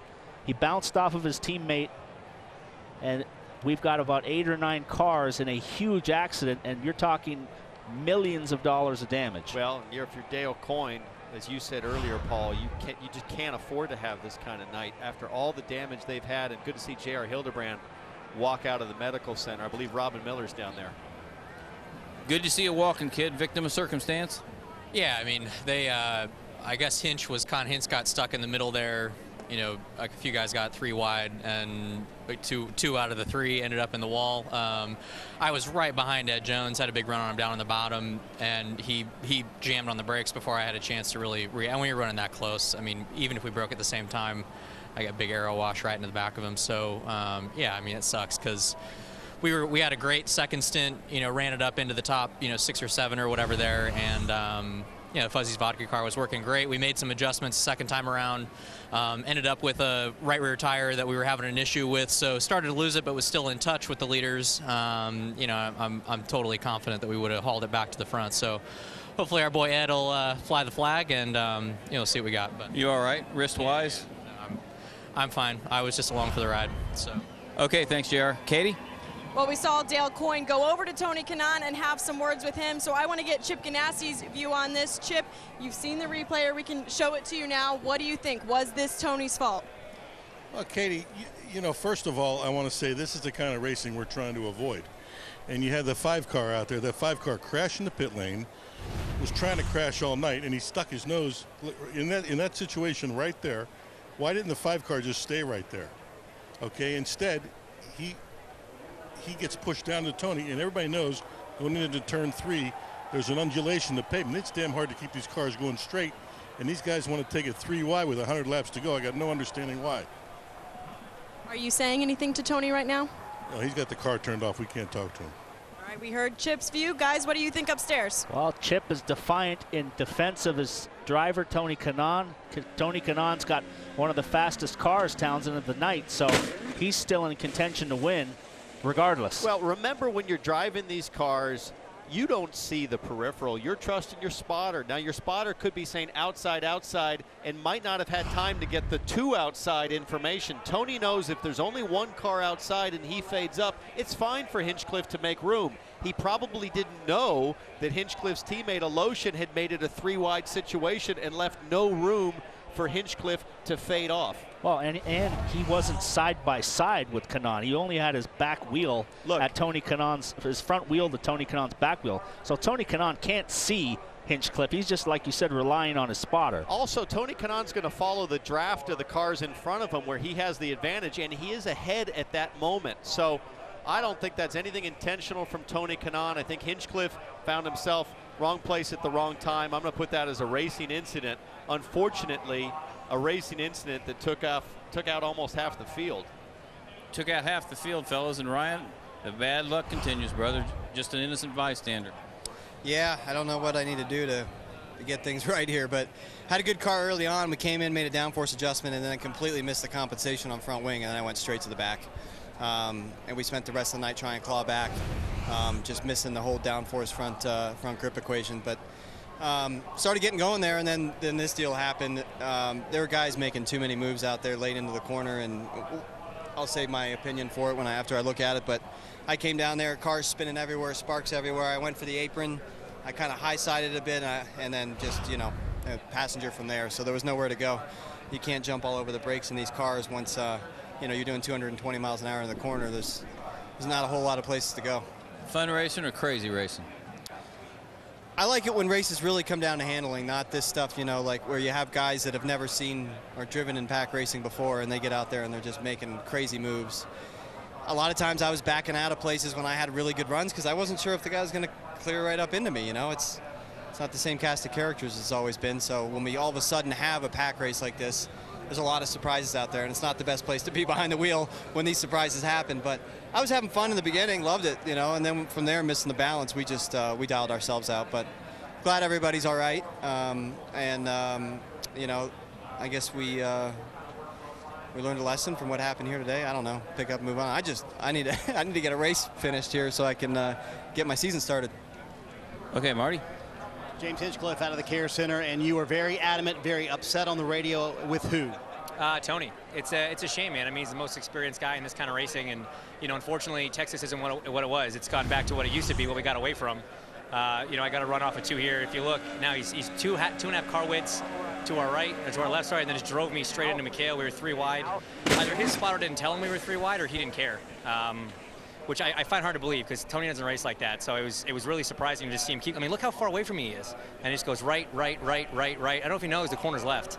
It's such a shame, man. I mean, it turned into way more of a pack race than we've had here in a long time, which unfortunately leads to situations like this. A lot of good cars taken out. Glad everybody's okay, but we had such a good car, man. We got that penalty earlier for the pit lane thing, and I'm gutted for Elio. That was really unfortunate. He came right out in front of me all the way to the fast lane. I tried to go around him and looped it.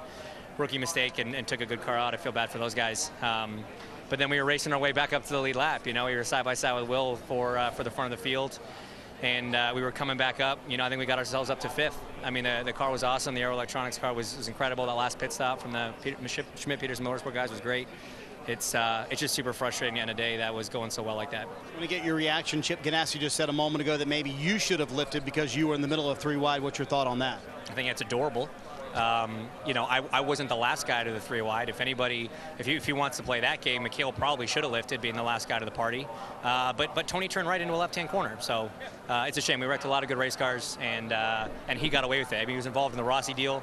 I didn't see that one totally, but I know he was involved in it. He got away with this one. It's like I said, he doesn't normally race like that. I don't know what happened. Talk about the racing overall tonight. Is it getting racier as it gets cooler out here? And also the tires have been an issue tonight. How much were you managing that inside the car? Yeah, I think everybody was having to manage the tires a bit. Obviously Firestone came here with only 1 day of testing, brand new surface. There's a lot for them to learn, and they did a great job, I think, bringing something that was safe and going the distance. Like I said, the racing was way different. That second lane of 1 and 2 was definitely coming up. We were using it to good advantage, when we were trying to get our lap back there.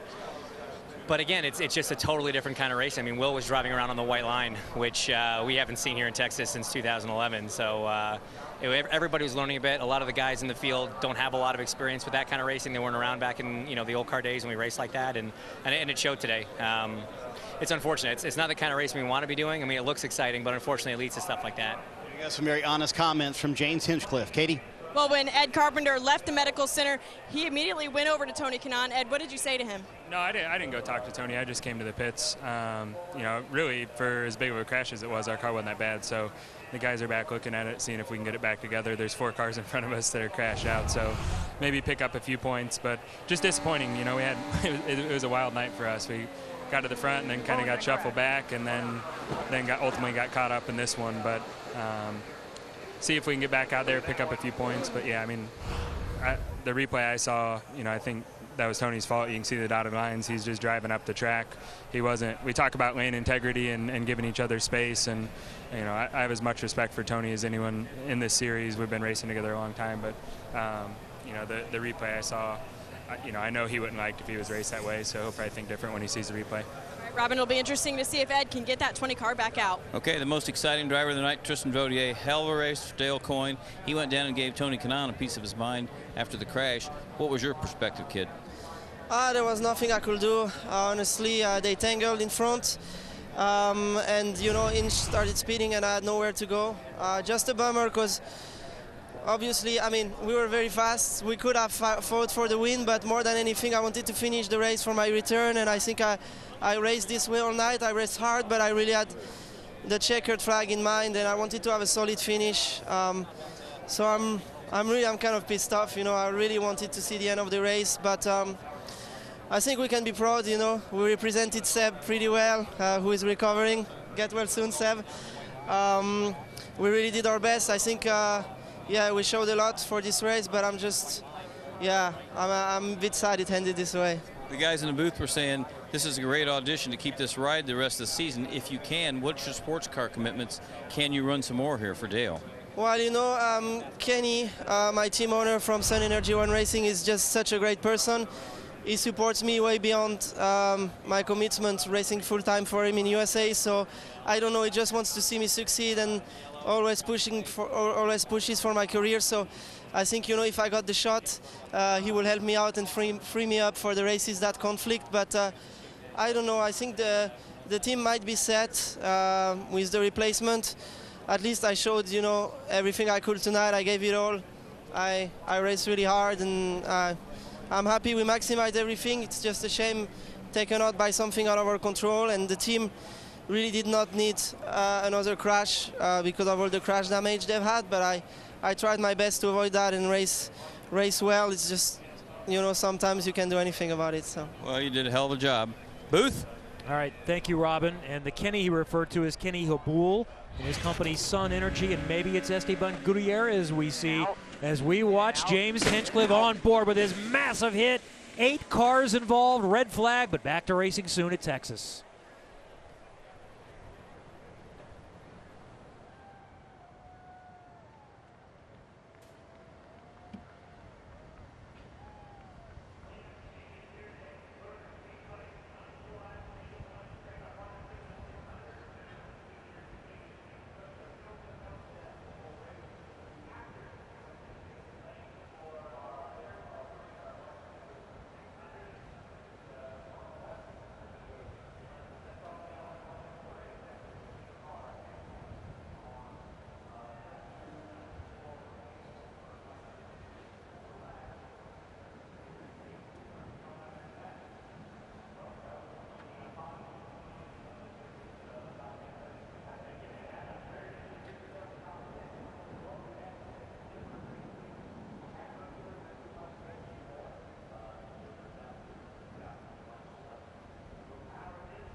Back at Texas Motor Speedway, still under the red flag for an 8-car incident here, including Mikhail Aloshin, who said earlier on he might have the best car in the entire field. Out of the infield care center now. Mikhail, you were on the outside of 3 wide there. Any thought of maybe lifting and getting out of that before it even happened? Well, the thing is, I was much faster than the guys that drove in the lower line, and you know, I thought that we're gonna all stay together up there, but then I think that James touched with Kanan. I don't know the reason for that, and then basically we all crashed. Because I think we would make it in 3 lines up there. So because I knew that James is there, Kanan is there, and you know, I didn't understood what was going on, because I gave space to them, but I think that something was going on between James and Kanan. And in the end, you know, what we have is 2 great cars that ended up in a wall, and you know, that's just dumb and stupid, and I'm very disappointed just regarding, you know, which shape of the team we had this weekend, and we could have been in the top today, and we just lost this opportunity because of some idiots up here. I want to ask you about your fire suit. It's actually torn. What happened there? Well, it's just a little bruise up there, but that's fine. I'm going to be fine for next weekend in Le Mans. All right, he's going to Le Mans next weekend, but as he mentioned, his Smith-Peterson car is awfully fast. Felt like he had a chance to win, Robin. Marty, rookies aren't supposed to be really smart on ovals. They're learning all night, but Ed Jones said he was really comfortable, and get this, he's on the brakes when this crash is going on, and then what happened? Yeah, I got hit from the rear. That spun the car around and put me in the wall backwards as well. So, you know, nothing I could really do about it. I tried to avoid the incident, and I got caught up. Was this fun tonight? You said yesterday you kind of enjoyed this oval. I had a lot of fun. For me, this is like the most comfortable I've ever been on an oval from the get-go. You know, it's a new track for me yesterday. And yeah, I just had so much fun racing out there tonight. A lot of the guys were really respectful to run side by side, but there was a certain few which didn't really respect the others, and that's what caused that incident. That's when you were comfortable here and have a good time, you can tell that you're young and brave. This reminds me of sprint car drivers, which you were last year. Yeah, I did a bit of sprint car driving, and I think I got to get back to that. Maybe that'll help me a bit more on that high line. Did you, what about cars? I mean, the next race, a couple weeks in Elkhart Lake, you guys had so much crash damage. You guys think you got enough spares? Yeah, well, I have to go see the team about that. Yeah, it's a big hit for Dale. Dale's putting so much effort into this team, and the car's been so strong everywhere. And to have this damage, yeah, it's painful. But you know, this team has been knocked back so many times in the past, and they come back stronger every time. So I'm sure we're going to be back and even better. All right, we're glad Ed Jones as well, Kevin. Thanks. Yes, he has been impressive. He was strong again tonight, and what a month plus it's been for Dale Coyne Racing. Listen, we got 94 laps still to go, Townsend. I've heard all these opinions of whose fault, whose guy's fault. And at some point, somebody's got to lift out. And if I look back to last year, we talked about Simon Pagenaud with 3 or 4 laps to go was in a 3-4 wide situation like that, and he pedaled out of it, and that was a championship move. Well, because he was leading the points. So right now, a lot of criticism of Tony Kanaan. I can promise you he's tuned all that out. He didn't care. He's here to win tonight. That's right. And he's got a chance to win for the first time in almost 3 years. The cleanup is just about done. We should go back to racing very soon as we ride along with Mikhail Aloshin. Yep. Hold on.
Welcome back to Texas Motor Speedway, where we are still under red flag conditions. You can see the number 14 of Carlos Munoz undergoing some work right now. He was involved in that accident, but is out and okay. Carlos, you were slicing your way through that field, having one heck of a race before that crash.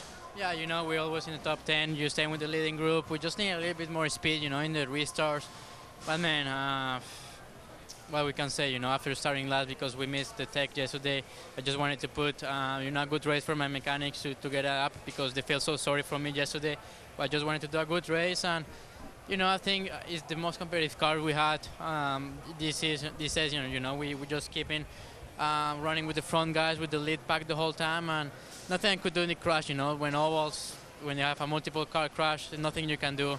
It's weird that things happen in the front group. And normally it tends to happen in the back, but this time it was in the front. It's a shame, you know. I think it's only 11 cars now.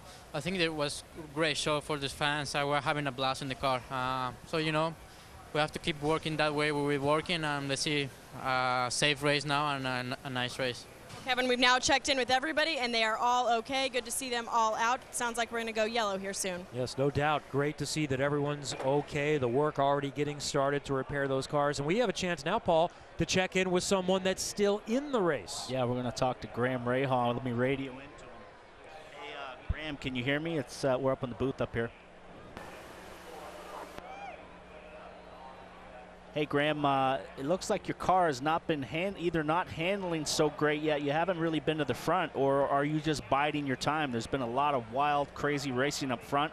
Are you just waiting, biding your time for the end like last year, or you got a good car to win? Well, I mean, I think we've had a good car. Track position's been tough for us. The time passes and stuff. I haven't done the best of job so far, so you know, we just got to get by some of these guys. I think the car is actually pretty consistent. It's been taking care of the tires well, but like you said, man, there's been a lot of super aggressive driving tonight. Normally that's me doing it, but tonight it's been kind of interesting to sit back and watch a little bit. Well, the crazy part is talking to guys this morning, you know, during the day, they said, oh, it's not going to be much of a race. It's going to be one line. You're not going to be able to pass it. It's been like gangbusters ever since the green. Guys are too wide. And how's your car blistering-wise? We saw some cars with a lot of big blisters. Have you had any trouble with that? I mean, the second stint, we had some pretty good ones on the right-hand side, but other than that, actually the last stint, the right rear looked good. So, you know, we seem to be pretty consistent. We seem to be taking care of our tires pretty good. You know, I'd like to see a long run to the finish, but we'll see what they do here. Obviously, you want to keep everything together and have no more issues. But yeah, I mean, it's been crazy. You know, there's a lot more too wide racing and stuff than I expected, and I see only more of that to come as this race goes on. Well, good luck. You're going to restart. We're hoping to see an exciting finish out of you and try to bring it home 3 in a row. We're going to do our best, man. You know that. Let's speak on the blistering that we've talked about and explain why that's happening because of the circumstances with a brand new track this year. Well, I don't know if I could give you the technical reason for why that's happening. Obviously, the surface is getting hot. Firestone's trying to make the adjustments with an unknown here, with a redesigned Texas and a redesigned surface. But I can tell you as a driver, that is not very, not very confidence-inspiring if late in the stint that happens. So anything they can do, if they can change pressures perhaps, maybe they can't make a camber adjustment under the red flag here. But it sounds like, you know, Graham was just something they're going to deal with and have to force their way through. Well, and I think that blistering will get better as the night goes on, as the track rubbers in, and as the groove comes in, you're going to get more rubber down, and that tire wear is going to become better. So we'll see. It's a lot cooler now than the start of the race, Kevin. Now, that wasn't involved in this last incident that caused the red flag, but here is a change as we move forward. It has just been decided by IndyCar officials and Firestone that there will be a mandatory competition pit stop with a required 4-tire change after 30 green flag laps. So if we go green for 30 in a stint, there will be a mandatory competition pit stop with 4 tires changed. Well, they last pitted on lap 140. The red came out on 154. So with a yellow, then would that mean that you're only allowed 30 green laps total, even with a yellow, which means they'd have to start pitting in 16 laps or so? Well, There was also a lot of debris when they brought the cars back down to pit lane. They had to run through all of that crash damage that was all over turns 3 and 4 in the apron. So probably just the series erring on the side of caution. Mandatory stop, but everybody put new tires on. Yeah, but what they're saying, Paul, is they're not going to allow more than 30 green laps. Correct, and it will be a competition caution. Competition caution. Yes, okay, so that's what I wanted to clarify, and that's what I'm being told, that it will be a competition caution. Jan? Kyle Moyer is on the radio to Simon Pagenaud. The team is setting up for a pit stop. We're trying to get a quick word in. You just had the word from race control about these cautions now to protect the tires. How does that change your strategy? Keep doing what we're doing, run as hard as we can. The car's beautiful and everything, and it's hanging up front, so we'll just do the best we can with what the strategy is. I guess this is what they call IndyCar stage racing, but you know, it's part of it, and we'll get through it. You know, him and Will and everybody's doing really good, and we'll try to stay up front. All right, thank you. And of course, as you both mentioned, Townsend and Paul, it's Simon Pagenaud that's been watching this race and hanging back, and that may be the order of the evening. Well, this is going to, depending on when that last yellow falls, it's definitely going to make for some crazy restarts coming down to the end of the race. Guys on fresh tires, track cooling. Townsend, last year when we had that late restart, everybody went crazy. So there's been no shortage of aggressive driving tonight right from the green flag. So expect a lot more of it. And by the way, for this mandatory competition caution for 4 tire changes, the teams have all been alerted as well through the instant messaging system that IndyCar uses to communicate with the teams. Now, we're going to see everyone likely take their pit stop. So Max Chilton, as mentioned earlier, running second, who stayed out to move from 16th to the lead a moment ago, is going to catch the break, and if he has a good pit stop, he can stay up front. But here's what's interesting. If Chilton pits now, then he won't have to pit on the mandatory yellow, because they have about 10 laps on the tires before the last yellow came out. So how does that play out? I think they're going to start that countdown clock. It's going to start when we go green. Well, and everyone's going to pit here. With 92 to go and mandatory 30-lap stops, if it's under green, that's going to make a stop with 10 to go, and you're going to have a 10-lap shootout, and it will be nuts. So we're told mandatory pit stop right now. And you need to stop here because yeah, you're wondering who's run through debris and everything else involved. Yeah, and frankly, there's only 11 cars left, so all you got to do is stay on the lead lap. And Kevin, I believe in your statement it did say 30 laps of green. Correct. So remember, this can all shift with yellow. Yeah, so if we don't have a 30-lap green stint, then that's all out the window. So Will Power is going to lead them down to pit road, and Max Chilton is right behind him, Katie. Well, Kevin, the 8 team's decision not to pit earlier under that yellow could change the entire course of Max Chilton's race, as you see him pull there into his pit box, just going to fill it up with Sunoco fuel and 4 fresh tires. Jan? Simon Pagenaud just taking on sticker tires for him. Again, you would put the sticker tires on a short stint. Marty? Sticker tires also for teammate Will Power, who, because of all the wrecks, has a bunch of clear stalls. You see him going through all those stalls, leaving pit road, easily wins the race off of pit road for fresh Firestone tires and Sunoco fuel for this next 30-lap run. Looks like some issues down there on pit lane with, is that Marco Andretti? Wing change from Marco. He's been having handling issues all night, so it looks like they might be making a downforce change or something. Why wouldn't you? If you're only going to run 30 laps in a stint, this could be a great decision. Trim this bad boy out, knowing that you've only got to go 30 laps and give yourself a bullet on every start, restart. Well, you can see that wing is tilted back, so it looks like a wing. low downforce wing. Hold on. That's Brian Hurd on the radio, a master of strategy. Yes, and they put this wing on, and they told Marco this wing is non-adjustable. So what we give you, that is what you have. Now, I'm not certain there wasn't damage on the prior wing. So, yes, this is trimmed out, but it may have been led to by damage. Wonder if you could get to Brian Herta, Jan, and find out if that's like a qualifying special they put on, or if it was damage related. He really hasn't been a factor all night, so they got to try something to get him up towards the front, and there's a lot less.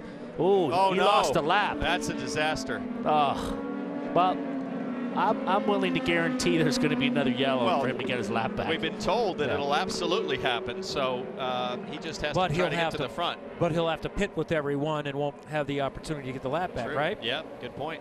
Watch Ed Carpenter, who is trying to repair his car, Robin. Well, I was just talking to him about how crazy everybody's driving, and he wished the chief stewards would make some calls about guys changing lanes, and they said, hey, get in the car. They just rebuilt the right front, and he's going back out because he just looked at the leaderboard and said, there's 11 cars there. This could be a decent finish. Here we go, winding up again at Texas Motor Speedway. The red flag was just over 30 minutes. Green. Back to green, racing at Texas. Marco now running in effectively second place, but he's a lap down. So what he needs to do is just hang there and wait for the yellow to get his lap back. Do not get sucked up and towards the back of the pack.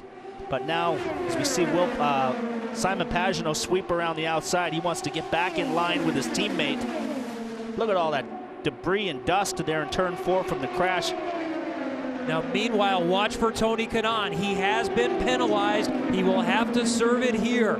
It is going to be a stop and hold penalty for Tony Kanaan.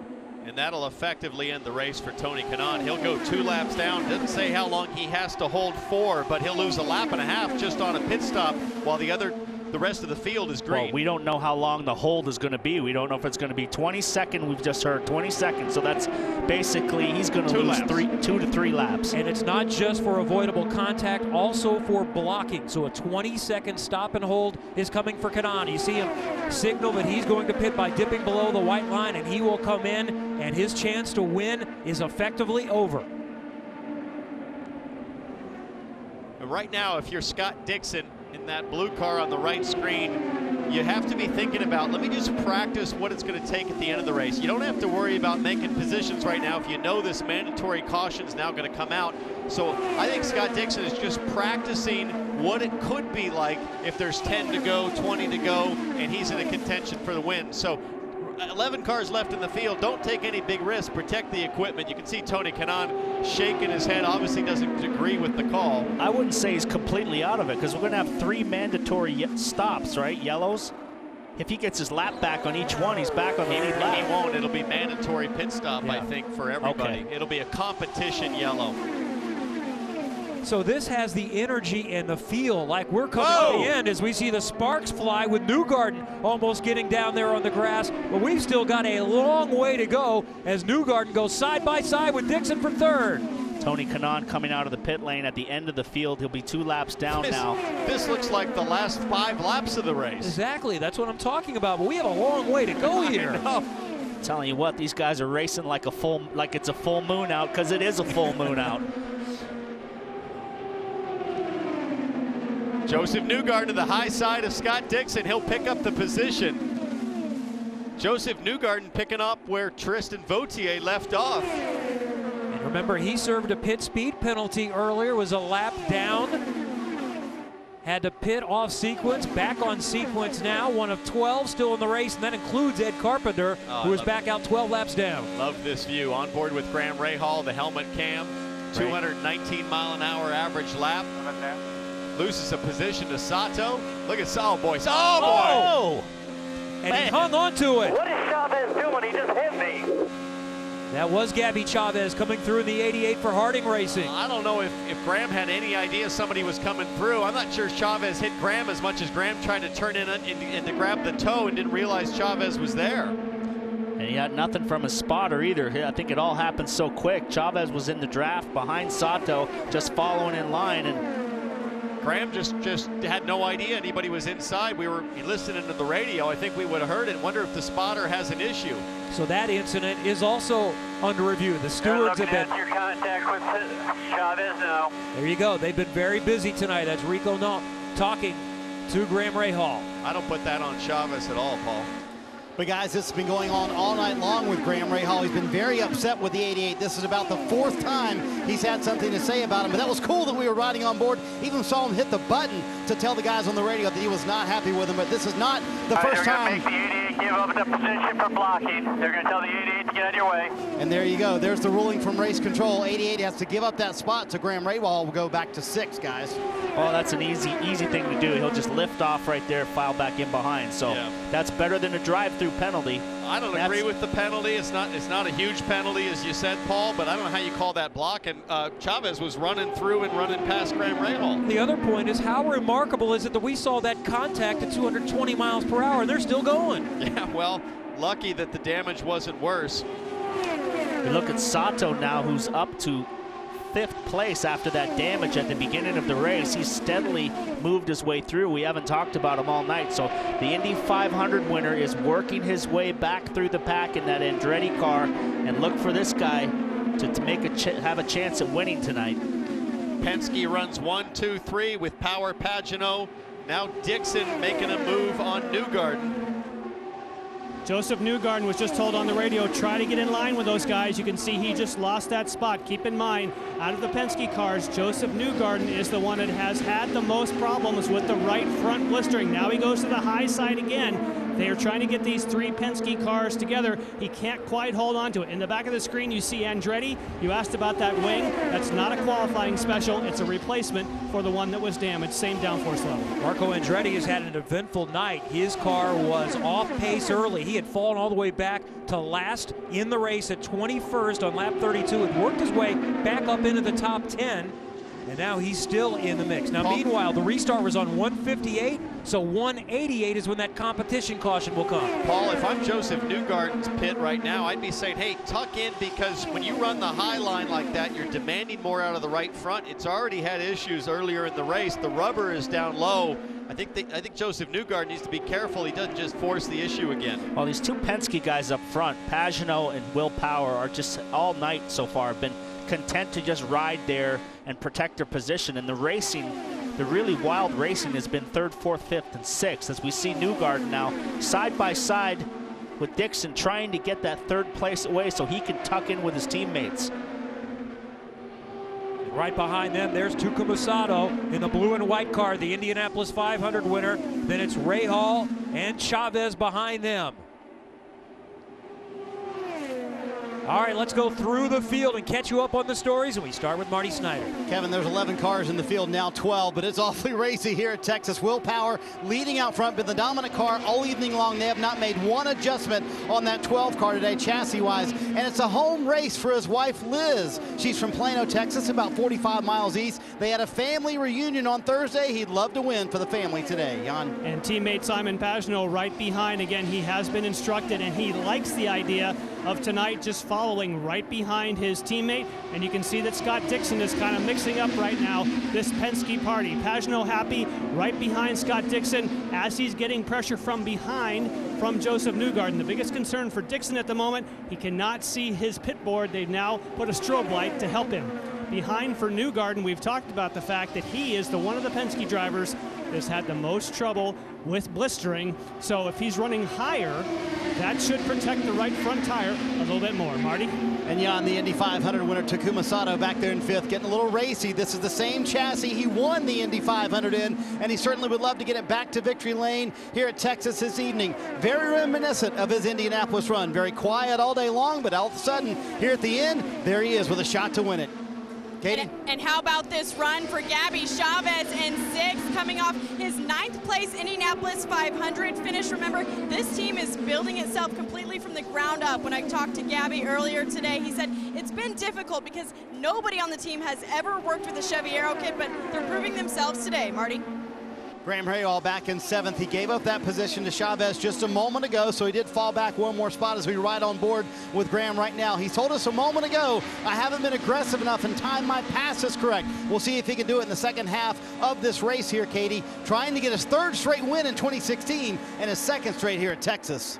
Well, Marty, we saw before that red flag how choosing not to pit could have changed the entire course of Max Chilton's race. When I talked to him about this race today at Texas Motor Speedway, he said he can take a lot from Indianapolis that he learned. For example, he really learned how to defend that inside line as you see him trying to go for a pass on his teammate there, Jan. And Connor Daly is trying to close that gap to back up, but the gap is large for Connor Daly. He said he needs to trim, because you can see if he can't trim, he needs to stay in a group. That's how he's gained all his positions tonight, is staying in the groove in the draft, and he doesn't have it right now. 9 on the lead lap. That's Connor Daly in 9th. That's through the field. Great work brought to you by Rain Guard Water Sealers. And this is the Rain Guard Water Sealers 600 at Texas Motor Speedway. It has been a wild one tonight. And right now, it's Team Penske out in front. Chevy with Will Power and Simon Pagenaud. Then the Honda of Ganassi, Scott Dixon. Another Chevy with Joseph Newgarden. And then Takuma Sato as we watch this battle continue for third. Newgarden had a big run on Dixon. He was pretty much clear of him, Townsend. He could have slammed the door on him and closed him off, but he decided to give him room, and Dixon came back around. I don't think Newgarden wants to run low. He had a chance, as you said, Paul, to take the inside line, but he just seems to like it up high. Now he runs low back there in traffic behind Dixon. So Newgarden pretty much the most liberal in exploring the high line, but again, it puts the demand on the tires, and there he goes again. Now remember, we're going to pit in what, 3 laps? 3 laps till that competition yellow, so maybe Newgarden's really not concerned anymore about the blister. And great to see Clint Boyer is watching. Hello, Clint. I watched some of your broadcast today at the Xfinity race. You guys did a great job. I enjoy Clint Boyer. He has great personality. I love watching him. Today, the NASCAR broadcast had all active drivers calling the Xfinity race. So you watch your tone. Well, I wanted them to do well, just not too well. Watch out, us drivers are trying to take your job. Oh boy, look at Marco Andretti back there desperately working to try to get his lap back. He seems to be getting better. Unfortunately, that competition yellow is about to hit. 1 lap to go, I think. And Newgarden has finally cleared Scott Dixon. So we got now Penske 1, 2, 3 with 3 to go before the competition yellow. And it can't come soon enough for Connor Daly because he's about to go a lap down right up there in front. So he fell off the draft and they're already coming around to lap him. I think Will Power is pretty smart in this race, guys. We haven't talked much about our leader. All the chaos is behind you. Yep. Stay out front and enjoy it, and that's a smart place to be. Will Power is fast and loves that good view. That's Ed Carpenter up in front, not Connor Daly. And Ed is many laps down, 14 down after they made repairs. But as he mentioned, he was able to pick up several positions for owner points and is in line to finish 12th right now. That's Team Penske and what they've been able to do. Power was the best qualifier for the team, the best for Chevy. 9th, they have raced so much better. They are 1, 2, 3 right now. Well, first car to peel off before the competition yellow is Joseph Newgarden, and I do not understand this strategy at all. Has to be a blister, has to be a vibration. And there's the, that's terrible. He got the yellow before he got to the line. The reason that he's in pit lane is because they have had blistering before other cars. And for safety purposes, and I can see that he does have blisters on the right front, not to the same degree that he has before, but for safety concerns, they want to be sure that Joseph Newgarden at 6.5 seconds does not run into problems. The yellow came out, Jan, before he got to the line, so I think he might have got screwed on this deal. No, the pit commit line is on the back straightaway, so he should be okay. Once you're past the pit commit line on the back straight. Last time he pulled out onto the front straightaway. That's because he didn't want to be sitting in pit lane. I think they may have pulled a fast one, because if you can get into pit lane and beat the pit commit lane, and then the yellow comes out, that actually will work in your favor. He stays on the track now while everyone else peels off. That's a great point. They knew when the yellow was coming. When do you ever know when a yellow is coming? Yeah. Until today. So very clever strategy. If he got there before the yellow, he is clear to pit. It's a great point, Jan. I'm going to guess there's going to be some arguing about this. Well, in the end, you know, it's not going to matter that much in that you're going to have 20 laps to go on the final stop, right? We're at 190, so they'll restart, say, around 195. That'll get us to 225. Maybe what they'll do is go yellow for I don't know, they wouldn't go yellow for 30 laps. So there's going to be a restart. Hey, he's just been told by IndyCar officials, there's a big argument going on right now, saying you have to come in, this is Joseph Newgarden, and pit again and take service. Their response was, hey, no one told us it was going to go yellow. We were free to do that. So there's a disagreement, but IndyCar right now is saying, no, no, no. You knew a yellow was coming, you tried to take advantage, and we're putting you back. Here would be my understanding of that. It said mandatory pit stop. So if you choose to come in before that, you're doing that on your own. But when everyone else comes in, my understanding that rule would be that you have to come in again. Well, this says mandatory pit stop with required four-tire change with a max of 30 green flag laps. Point is, he has to come in. That's the ruling from from race control. Hey, you got to admire, they're trying to get clever. It's not going to really hurt them that much. They're going to be on the lead lap. There's 11 cars in this race, so what's the big deal? You're going to have to race your way to the front, and it shouldn't be that hard if you have a good car. I tell you what, you guys lost me at hello on this whole thing. This whole. Yeah, so we're going to come again. This whole. We're going to do tires. This whole change They never up. told us they were going to go yellow. Never told us we had to pit under yellow. Don't worry, all good. This whole change up of everything, I think they should have just let guys manage their own tires. If you felt blisters, come in. If you didn't have blisters, stay out. So I think a lot of it has to do with setup, because the only ones that are having the worst blisters are the Penske guys. Well, but I think Newgarden's running that high line, and that's going to put way more demand on the right front. But we're going to pit stops now. And let's go to Jan. Well, this may be mandatory, but it's still a shootout. You do not have to maintain position. So we watch Pagenaud, we watch Dixon to see this service. It should not take as long as usual because the fuel will flow faster. Marty? Will Power talked about trying to get into his pit stall better this time. The race off pit road going to be very close between Power and Scott Dixon. Power does win that race, I believe, off pit road. They made no changes to that 9 car, and no, Scott Dixon beats out Will Power barely. How about that, Kevin? That was close. I actually could not tell who had the advantage, but timing and scoring is showing Scott Dixon picked up 2 spots to go to the front. Well, let's watch it again. Will Power urgent to keep that clean view at the front and stay out of the chaos, but it was not that close in the end. Scott Dixon first with the transponder across the line. About like our finish last year, 30 inches or so. Yeah. Well, hopefully this will put Marco back on the lead lap, because his car actually looked pretty racy. He was hanging around in there in the top 4 or 5 guys. So, well, the question is, how many laps of yellow does IndyCar force here? Because if they're 192, you're going to have 30 laps. Say if they restart at 195, that takes you to 225 for the last pit stop. So we're going to see the exact same thing. We're going to see a fresh tire shootout to end this race. Don't go anywhere, folks. It's going to be awesome. So one more pit stop is coming, and another restart from Texas Motor Speedway with Scott Dixon in front.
Formula One is on NBC. Raikkonen, Hamilton, Vettel, so many contenders. Vettel leads the championship. Ferrari, Mercedes, Red Bull, who's going to get it? Life at the speed of F1, the Canadian Grand Prix tomorrow at 2 Eastern on NBC, and a re-air of qualifying right after we're done tonight here on NBCSN. Down to Jan. And they're about to go back to green, but Tim Cindric said we could get a quick word in. What was the issue there? Looked like you pulled some clever strategy, but then IndyCar said, no, you can't do that. Why? Well, they never told us, number one, that they were going to go caution. They told us that we're going to run 30 laps maximum on tires, 30 laps of green. So we figured that we could come in that lap. We had no idea they were going to throw a caution for it. They never told us on IM. They never told our spotters. They never told me. They never told anybody that they were going to throw a caution, at least in our pit, with 30 to go. We just knew that we needed 30 laps max. Very interesting.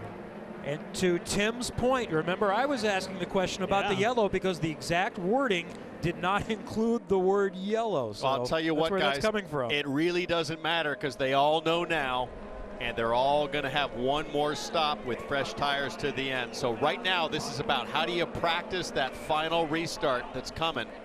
Save your equipment, be smart, learn what you can. 52 to go, winding up one more time. Dixon, Power, Pagenaud, Sato, green again at Texas Motor Speedway. Takuma Sato's looking awfully racy there in 4th place, having a look down the inside, but here comes Graham Rahal to the high side. Graham Rahal finally having a sniff at the front. He's been running, biding his time. He says he's got a pretty good car. He just needs to make better timing passes, time it up better. So he backs off a little bit there, but he's going to get swarmed here by Joe Newgarden, who's now working his way back from that penalty. But Will Power went back to the front around the outside on Scott Dixon. There's Newgarden making his way back to the front. He's using the high line. He's been the highest of anybody running. He's got blistering problems, so he's trying to open up that corner and not use the tire as hard, but it hasn't helped. Will Power has led 137 laps. He's back in front now, and they're side by side for second with Pagenaud in the white and black car, number 1 on the outside. Hondas were so strong in qualifying. They were 1 through 8. They had the speed, looked like they had Chevy covered, but the Penske guys have found something with their setup and race trim, and they have steadily worked their way to the front. And PT Will Power did not want to sit in second very long. In fact, they know their teammate Simon Pagenaud trimmed out a little as Dixon wants to lead back, getting a little dicey for that lead, but he did not trim out. He said, we don't need to trim our car out, speaking of Will Power, because we'll be out front. He didn't count on losing the lead on pit road, so he despererately wants to keep on a hold of that lead just because of where they are downforce-wise. It's getting really racy, guys. These guys are racing like it's the last lap. That's a little bit too high on that line, Joe. Joseph Newgarden, 3 wide and 3 and 4. I'm not sure you needed to do that then. Long way to go still. Long way to go. We still got 47 laps to go, so. He liked it high in the 2nd lane, Paul. He thought he'd love it in the 3rd lane. Wow. That's really going to be a blow for his championship. He went out at Indy, which was a double points race. Had a good run at Detroit on the 2nd race, but there's been a little bit too many falling out of races now. He's going to be pretty far behind in the points now. Well, we talked about it earlier. Full moon, Texas, it has a way of sucking you in and begging you to go for it. And I just don't think that was needed at this point. Look at how high up the track he is. And there was dirt coming off the tires. Nobody had been running up there yet. Well, and there's track debris everywhere, oil dry from the, you see him wiggling right through that oil dry, and it got away, and he was chasing it up the track rodeo style and sprint car style, and just ran out of real estate in the end. Well, Rahal almost got into him from behind. Gabby Chavez had to avoid him. Our 6th caution of the night, plus the competition caution. Big 2nd hit too. The car came up off the ground, so 2 pretty good hits. So we were scheduled to have that competition caution at lap 224. Now the clock will start over, so depending on when they go back to green and how long the cleanup is, we either may not have it. If we restart later than 2:18, that seems very unlikely. Well, we're probably going to have a stop for tires with about 10 to go, as you talked was possible. If it was 224, that means you have 24 laps of caution, meaning every lap of caution we have now you subtract from 24, and that's how many laps you're going to have on the restart. Townsend, he went through that speedy dry, all that oil dry, and as soon as he crossed across that, the rear end came out from under him. If we can get another replay of that, he had a big run and went 3 wide, and as soon as he crossed through all that oil dry, the back end just slid out from underneath of him. But Paul, I don't think he would have made it regardless. It was so dirty. Nobody had been running 3 wide down there. Let's watch this is late after the impact. There was dust flying off, rooster tail coming off the back of that car just from a green track as well. Watch Graham Rahal here. See that big pile of speedy dry right there, and as soon as he crossed over that, Townsend, it just went sideways on him. Fair point. That initiated it, and then there's not much grip to recover. See right here. That. Look at all the speedy dry here, right there. Boom. It's sideways as soon as he hit that. So they haven't done a very good job of cleaning that up. I guess they figured nobody's going to go up there, but somebody tried it. Okay, to clarify on the competition caution, so it's, as you said, Townsend, 30 green flag laps, so they're just going to add to it through this, so they don't have to be consecutive. It does not start over, so we had however many green flag laps, and then once it adds up to 30, it'll be beyond 224 when we take that next competition caution. And having a quick update. So go ahead, Jan. So there, Mike is back. I just wanted to say that there is now clarification. I have seen the instant message that did go out to the teams that, in fact, even though in that verbiage that you read, the printed copy, there was an IM message that went out to the team saying we will call a caution for that mandatory stop. Okay, well, interesting. Now, every lap of yellow, guys, remember this, that means that last restart becomes less and less green flag running. So if I'm an engineer, I'm going to start thinking about how much downforce do I want to tear out of that thing on the last pit stop with only 11 cars in this race. I'm going to try to give myself, I only need tires for maybe 15 laps now on that last restart. So if I trim out, go super low downforce, that might be the way to go. So help me, when you're taking out downforce, how does that impact being able to go around the high side of someone? Well, maybe Ryan Briscoe could chime in. He's watching our IndyCar race on the NBC Sports app. He's about to take off for Paris. Ryan, I'll see you. I'm taking off for Paris tomorrow. We'll see you in Le Mans. Bummed he's going to miss the finish of this thing. It's going to be wild. But sorry, what was your question, Ken, on the when you trim out and take off downforce, does that make it harder to go around somebody on the high side? Is there any disadvantage to the pack type of racing that you're going to see at the end? It does, but they will have fresh tires. My point is they won't have to go very long on the fresh tires. On board again, the helmet cam from Graham Rahal. Let's listen to some of his communication. Santos' car is a cannon off the corner. That thing accelerates like nothing I've ever seen. Unbelievable. Well, okay. I mean, Santo is fast. Well, it's a cannon, but we don't know what the downforce comparison. To the point we just had, Sato might already be more trimmed out than Graham Rahal, so maybe Graham's guys start thinking about making a change. Remember, he's pretty good at predicting things at this race. Before last year's race, he said, I've got a rocket ship, and I'm going to the front, and he did. So we'll watch Takuma Sato, who is in 4th position right there in that blue and white car for Andretti, the number 26. Paul, I wouldn't be surprised if somebody even stops here and starts to experiment with tearing off one of those rear wheel pod winglets and just starting to trim out now to practice. See another look at that accident. Joseph Newgarden went 3 wide. He was going for it for the lead. Probably a little bit too early and a little bit too brave for that move with 50 laps to go. He got through that oil dry and lost the rear of the car, and that car is heavily damaged. Pits are open, but it's not mandatory. I still think, why not experiment? You know another yellow's coming, so you can take a chance, try something. If it works, great, stick with it. If not, put it back on the last mandatory stop. And now we're being told that that number does not change, even with the yellow reducing the number of green flag laps. It will be 24 to go. Lap 224 is the next competition caution. Robin? Joseph Paul Tracy was just saying he loved going 3 wide, going high, but it looked like the oil dry got you. Bad decision. That's definitely a bad decision. It seemed okay, and then I think he might be right with the oil dry. Some of those strips that they had up top, it just got loose. You know, it's hard to tell if that's what it was or not. Probably going 3rd lane was not the right idea. You know, I was trying to just get some space with Dixon. I didn't know exactly where he was going to go. You know, I probably could have backed out of it sooner and realized it's not going to be good up there. So it's my fault. You know, I feel bad for the guys in the number 2 car. I think with everything we've been doing, Hum and Verizon on the vehicle with us, we've had fast cars. It's you know, it's always a shame when you make a mistake for your guys. So I put that on me. You know, I'm just trying to race hard, and third lane wasn't there, so we didn't have it tonight. We talked before the race, and you went from 17th to 2nd, just like that. Yeah, I mean, there was a lot of ups and downs this race. Our car was awesome. You know, right in the beginning, you could tell it was really good, and we could get through the field quickly. And then we had some sort of miscue at the pit lane again. I don't know. We've been fighting some issues with that. Ever since the GP of Indy, we've been fighting some issues. So we've been trying to figure that out.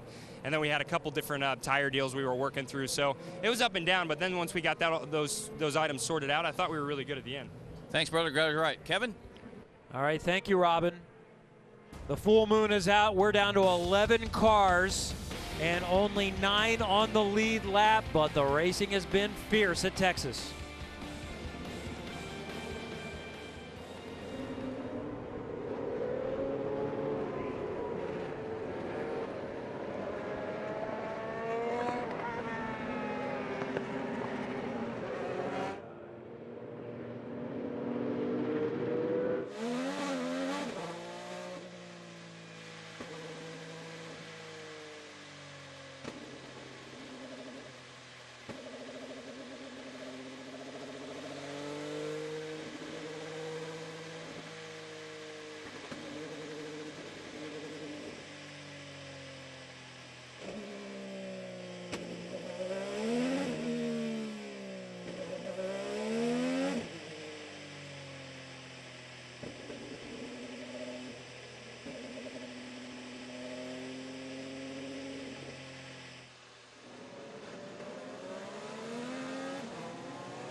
Ready for another restart at Texas Motor Speedway. 208 complete.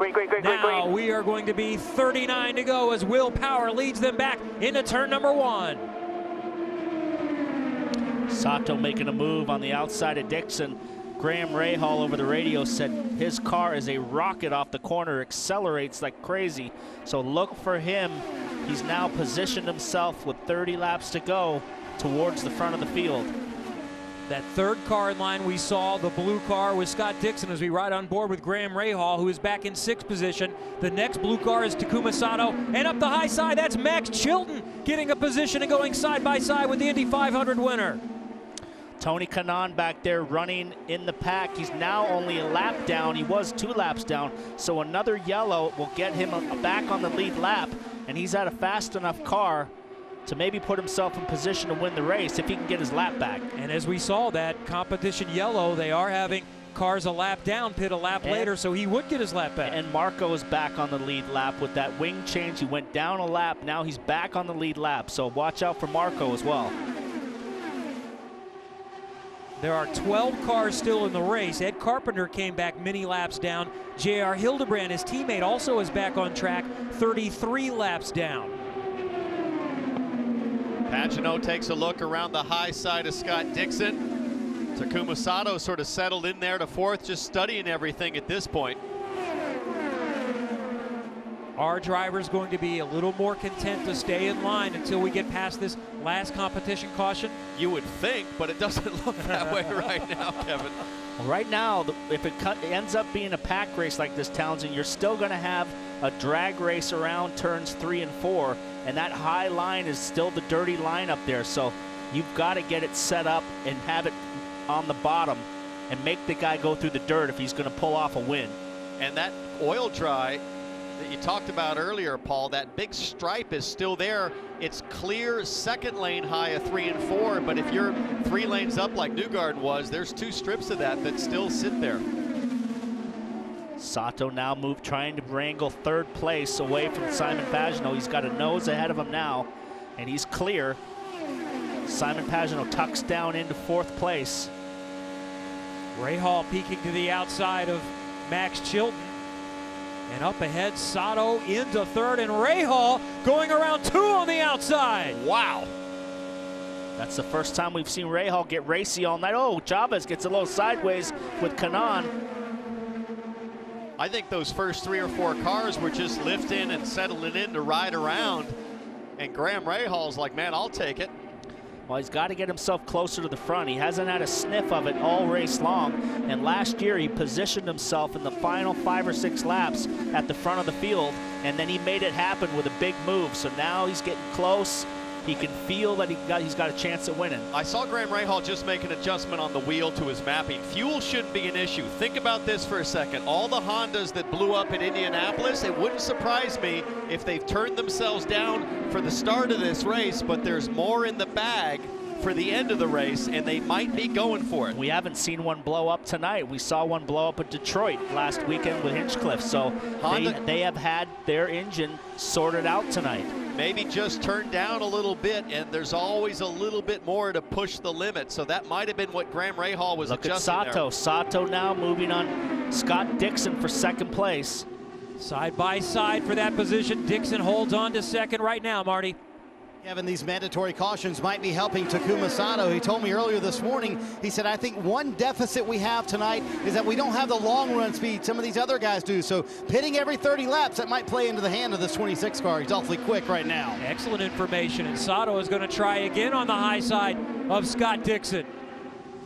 What kind of confidence does this 40-year-old have after winning the Indianapolis 500 and also a good run at Detroit, and now side by side for the 4th position with Rahal and Pagenaud hooked up together? That is difficult for Simon Pagenaud, who's inside Graham Rahal, to be pinched down low when you're in dirty air. Good job from Pagenaud to hold the low line, but it's going to be tough. All of a sudden, Graham Rahal's got some speed in his car. We saw him make an adjustment on that steering wheel, and all of a sudden, he's got some straight line speed. And now, 3 laps away from the competition caution, you're thinking a position gives me a better spot to get into the pits, trying to get out on this final stop coming up. So they're going to race until that yellow. Look at the gap that these 5 cars have put on the rest of the field. So that really helps show what might happen on the final restart here. That gap opened up to Chavez back there in 6th, Chilton in 7th. Remember last year's race. What might Simon Pagenaud have learned? He was a little more conservative, but still stayed up there running in that top 4 in this event. Sato now clear of Dixon. Does Dixon have the straightaway speed to pull back up? Right now he's clear. He pushes Dixon below the white line, but he's clear, and he chops the nose off. He wasn't very clear, Paul. I mean, Sato holding Dixon very low through turns 1 and 2. And the Indy 500 winner is coming. Takuma Sato to the outside of Will Power, going for the lead at Texas Motor Speedway. No attack, no chance. Oh, that's Sato's Will motto. Power runs him up the track a little bit. He ran up wide to push him up the track. He's going to make him go the long way. Keep digging. As Dixon comes back and closes the gap on Will Power. So Dixon back to 2nd place at the line. And Dixon forcing his way through. Flag. And that's the competition caution, and Dixon was ahead for the 2nd position. Power in front, Dixon, Sato, Pagenaud, Rahal, Chavez, Chilton, Andretti, and Daly on the lead lap. Kanaan 1 lap down, should get his lap back. And that was a power move from Scott Dixon, I think, sending the signal to Sato, hey, don't run me dirty, don't run me tight, I'm coming right back at you.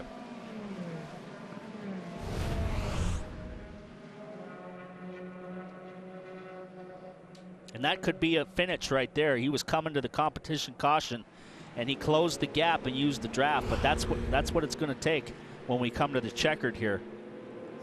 Certainly they are learning where they want to be placed, because there's no doubt it is going to come down to this final lap once again tonight at Texas Motor Speedway.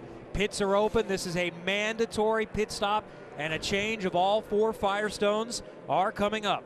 Little donut here on the shark fin for Takuma Sato, so he has rubbed with somebody. Don't know if that was Dixon earlier or maybe some other incident earlier in the race, but we probably are going to see plenty of rubbing this last restart, guys. It's going to be close. Rubbin's racing at Texas Motor Speedway.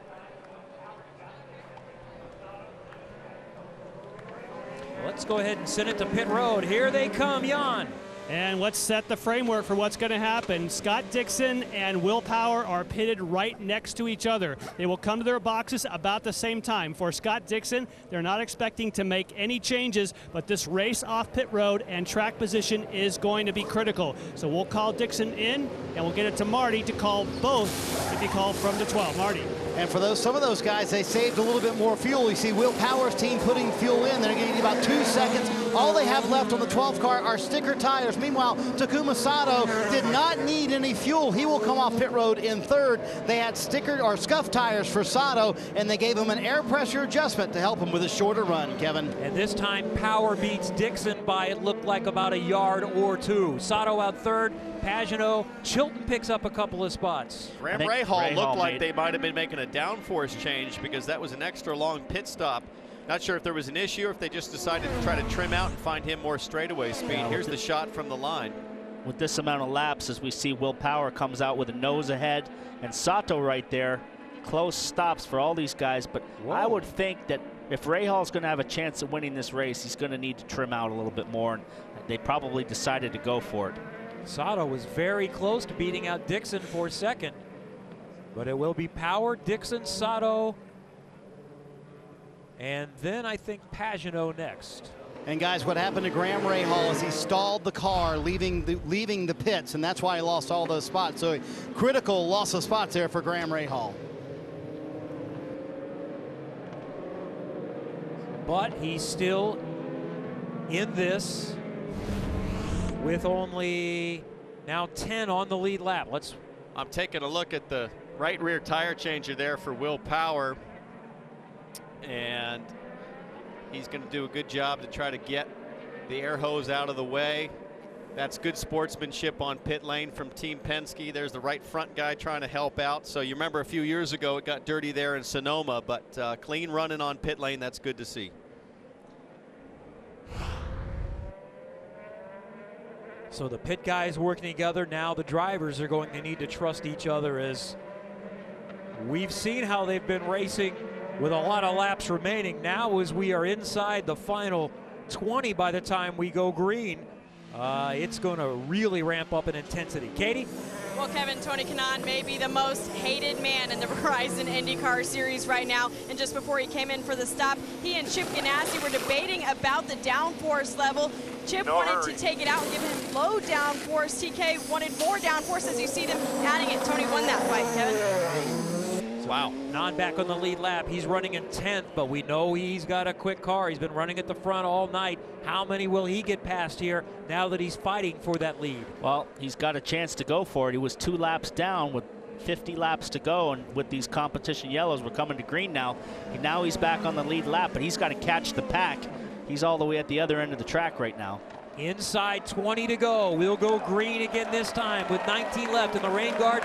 Water Sealers 600 at Texas Motor Speedway. Power, Dixon, Sato, Pagano, and Chilton back through the gears. Not sure if Power went early or if Dixon just got caught out, but Power had a great jump there. Tony Kanaan was coming at the back of the pack at full speed already, so he might hang on to the draft here. He was already up to speed when those guys were going, and you see Tony Kanaan coming up on the tail of the pack there.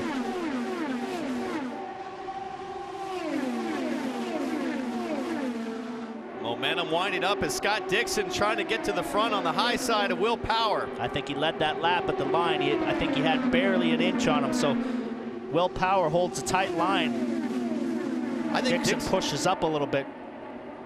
Dixon might feel like if I can get in front of Will Power, he hasn't had much experience running in dirty air. He's led so much in the second half of this race, but now everybody else is caught up. Here comes Pagano and Sato. There are 70 IndyCar wins combined by those two running side by side, and now Dixon scoots in front, but Power's not going to give it up, and they're side by side in the second row too. Remember, at the start of the race, we talked about Will Power and Scott Dixon, statistically the best drivers at adapting to a new racetrack like we have here at Texas. No surprise, they're up front, duking it out for the win. Dixon leads that lap. We have 16 laps to go. So now they're 2 by 2 by 2 by 2. So we got a side-by-side racing. Will Power protecting the bottom and making Scott Dixon go the long way around. And that's Max Chilton there on the bottom side of row number 2 in the number 8 car. This looks like a formation lap. At 220 miles per hour. Hey, look at Marco Andretti on the outside going 3 wide. Oh, didn't work for Newgarden. Marco Andretti has to check up big time. He had a huge run and he had to go for it to try it. Oh, guy's getting pushed down to the apron. Marco Andretti lost a lot of speed, but he looks like he's got a racy car right now. And that at the back of the field, that's Chavez and Graham Rahal facing each other again, but the action is tight all over the place. Here's 3 wide going into turn 1. They opt for 2 wide. You wouldn't think 10 cars could put on a show, but they're doing it here tonight at Texas. Inside 15 to go, and still side by side up front with Scott Dixon just nosing in front. Here comes Takuma Sato again. The guy who's coming is Tony Kanaan. He's already up to 5th or 6th place now. He was way off the tail of the pack when they went to green, and look at this. He's right in the pack now. All of a sudden, that higher downforce call looked like a smart decision from Tony Kanaan. Look at that Firestone data, wide open, 4th gear, 5th gear. Gonna look high. He's got to time it all up. He's got a little bit more downforce, these guys, and he's got to do the over-under and stay wide open. You know, with this 2x2 racing, this reminds me a little bit of like Daytona or Talladega in the Cup car, that you have a hard time if you're faster finding a spot to go. That's the problem for Tony. When they run side by side, there's no way to get by, even if you have a faster car. So he's got to get guys to either move up off the bottom and get a run on the bottom, or just go for it and go for the 3 wide. They keep fanning out a bit, flirting with 3 wide, and then wisely going back to 2 wide for the corner. But I think we're going to see something go crazy here. Max Chilton drops over that big drop off to the apron in the grass, almost loses it. Nice save. Here comes Graham Rahal now. Graham Rahal up to 5th, it looks like, on the high side. And in all of this, Connor Daly, who has been struggling for pace all weekend, running in 7th and now in 8th position as they continue to go side by side, nearing the final 10 laps as Will Power's wife, Liz, watches on. Her husband going side by side with Scott Dixon out front. Whoa. And 3rd and 4th also side by side with Pagano and Sato. Graham Rahal sliding way up the track. Now Dixon has a nose on Power again. I thought he might get him there, but no, Power comes fighting back. Tony Kanaan looks to me like he's got the best car right now with that downforce change, but there's just nowhere for him to go. Oh, these two are touching wheels. Pagano and Sato touching wheels on the front straight. How do you guys do this? We don't anymore. I'll tell you what, one guy you're not going to scare to back out is Takuma Sato. He is as fearless as they come. Simon Pagano trying to hold him tight. This is crazy. Well, they're as close as they've ever run tonight. It looks like a formation lap for a sprint car race. These two guys are touching wheels again.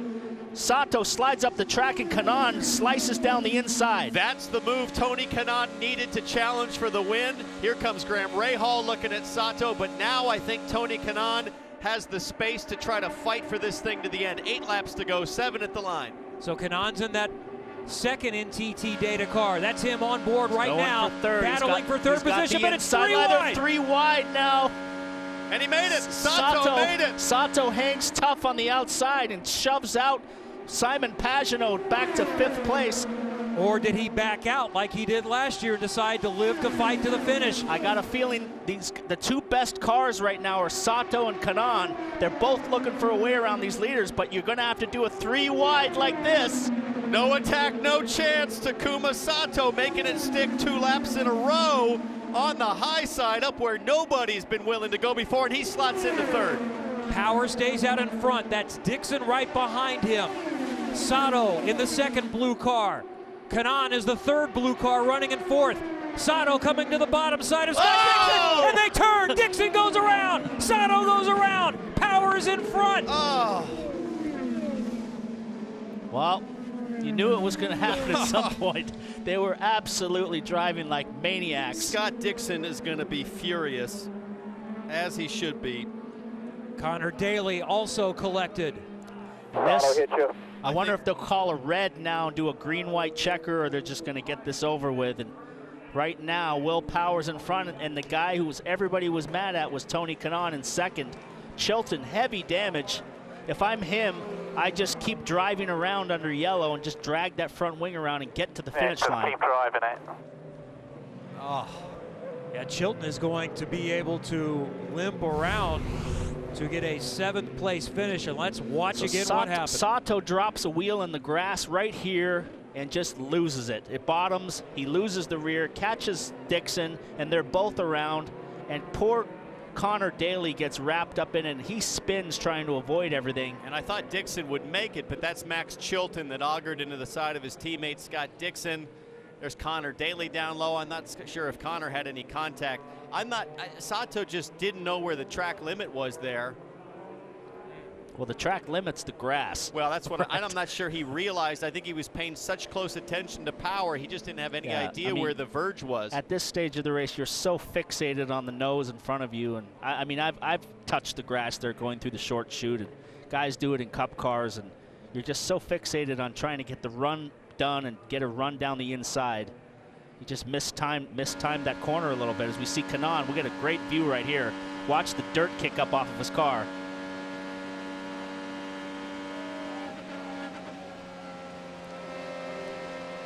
And it happens that quickly.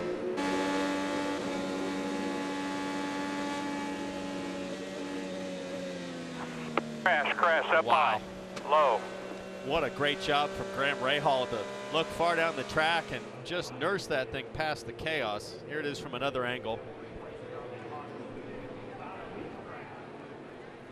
Now, it had been discussed. I had asked the question of race stewards, what scenario might you red flag it like we've seen before, and we're past that point of no return. You needed more laps to be able to do that.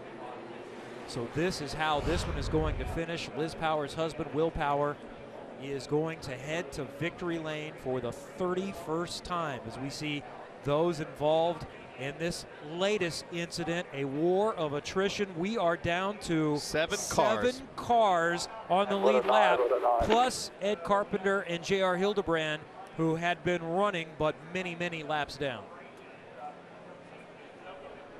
Good shot of the tether that IndyCar uses to keep those winglets, if there is damage, from flying up into the grandstands or anywhere else. They're going to put a fresh wing on, Paul. I'm not sure it matters to your point. He's on the lead lap.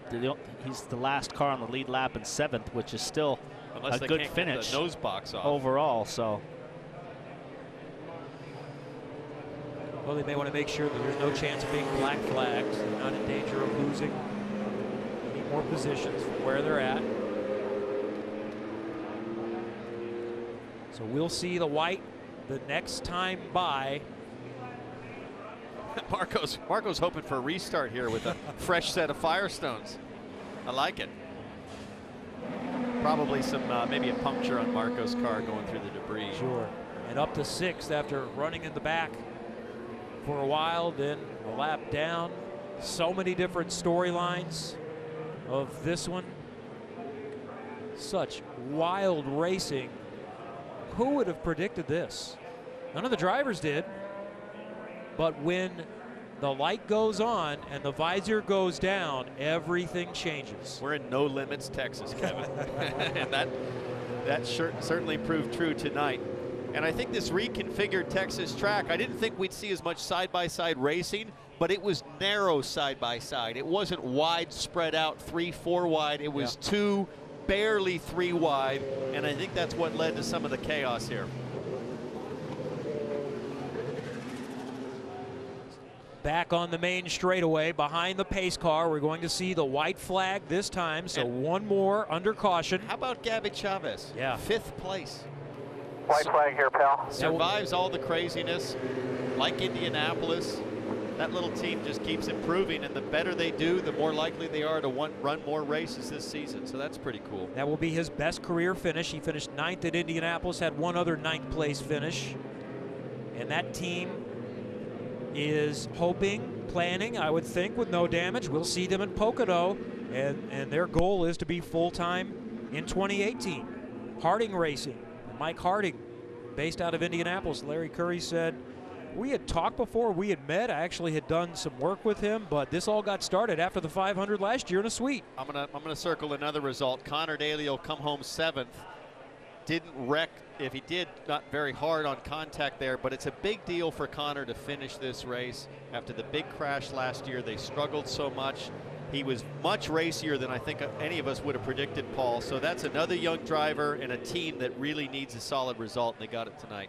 Absolutely, and then another solid night on the oval for Will Power. This is a place where he got his first oval win. As he's coming to the checkers, his wife will be relieved. She was chewing on that plastic bottle. And another great finish for Simon Pagenaud, which is going to help him in the championship as well. So under caution, Will Power will take the checkered flag. The 31st win of Will Power's IndyCar career, his second at Texas Motor Speedway. Good job in the pit. Fantastic job. Oh my God, what a race. Tonight, it was about survival, and Will Power survived to win at Texas. Well, when we came in here, guys, everybody's saying this was not going to be a good race. It was going to be single file. There wasn't going to be any passing. There was no second groove. We got a second groove right away, and guys started flirting with the third groove, and man, what a race. You know, those last 10 laps, I was squirming in the seat because you just knew something was coming, and it wasn't going to be pretty. I'm glad to see everybody walk out of here okay tonight. Big credit to the Homalto safety team and to IndyCar for keeping these drivers safe. Those were some big wrecks. Big thumbs up, fall around. Marco Andretti to Will Power. Just a programming note, we'll be with you for another 10 minutes or so till the top of the hour, and then you will see F1 qualifying from Canada in its entirety. As we see Scott Dixon, good to see that he's okay. Yeah, but he's not very happy because he didn't want to talk, and that's not like him, so he probably did like his mom said, if you don't have anything nice to say about somebody, don't say it. So he went home. Fair enough, fair enough. We ask a lot of you race car drivers. In no other sport is anyone asked to speak 30 seconds after they foul out of the game or after they're called for any kind of penalty. I don't know what the point situation is right now, but the monitor I'm looking at is he's still first in points, Scott Dixon. So with 13 points over Pagenaud, so Pagenaud moves up two positions, takes second in the points right now. And pretty rare instance when you crash out of a race and you take the points lead. And appropriate there are fireworks because there were plenty here on the track at Texas tonight. Will Power finishing up donuts, a victory lap, and he will enjoy this one. And he's going to feel better about this one. It was a half race last time at Texas. I know that Fontana win was very special to him, and he's going to enjoy this one tonight as Tony Kanaan climbs out a runner-up. And keeps his helmet on maybe a little longer than normal after a race with all the fireworks. I don't think he needs it, though. But he's capable of defending himself. Yeah, pretty happy with his guys. It'll be interesting to get his quotes from the race. A lot of guys were throwing down on him. I thought it was one of those racing deals.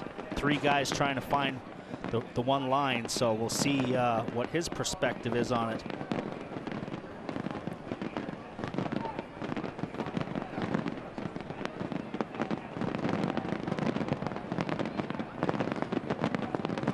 And there's more damage collection. Those guys have been busy tonight, Kevin. Collecting all kinds of crash cars. Katie? Well, Tony Kanaan and Chip Ganassi are debriefing here a little bit. Chip just told TK, hey, you're my man. But Tony, I'm just going to get straight to the point. What happened from your point of view? We're going to show you a replay of the crash. I think I definitely move a little bit to the right. There's a little bump there, and I was trying to avoid, and This is the incident with Rossi first. Yeah, that I don't know. I mean, I guess I'm getting blamed about everything, so that's 3 wide right there, so. Now the big one. Yeah. I think I have to apologize to Hinch. I move up a little bit for sure, and I hate to do that. I mean, definitely it was not on purpose, yeah. And we got tangled, so it's a shame. I mean, obviously, that's not the way I drive. I don't like to crash people. We got a penalty. We got a penalty, we paid the penalty, and we raced back, so it is what it is. And even a second with that penalty. Kevin? Second last year at Road America as well. He was trying for his first win since Fontana, the season finale back in 2014. Great result for Kanaan, but a lot of storylines. Let's go down to Robin. All right, Takuma, hell of a run tonight. we were just talking about, it's too bad that wasn't all concrete, but the grass got you. Yeah, it was just an unfortunate situation that I had nowhere to go. I had a car in front, I had a car on the right side, and all I could go is just straight cut to the grass, and where it's bottomed out and the car hooked up, and there's nothing I could do for that. Looked like you're having fun before that. It was a little bit crazy, but it was a fun. It was a great show on the night, and really unfortunate that we couldn't finish the race. Well, get some sleep. He's flying to Japan, Marty, to celebrate the Indy 500. Will Power has made it to Texas's victory lane for the second time. He asked permission to do burnouts. They said, well, take it easy on the engine. Don't go too hard on the engine.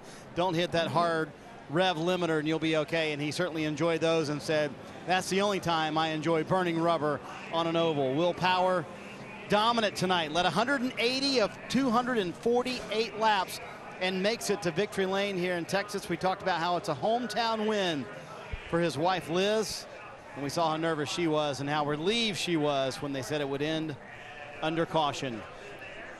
It's been a very up and down season for Will Power, trying to get unbuckled from all the stuff inside the race car. And he's going to enjoy this moment, no doubt about it. Will, or your winner here at Texas.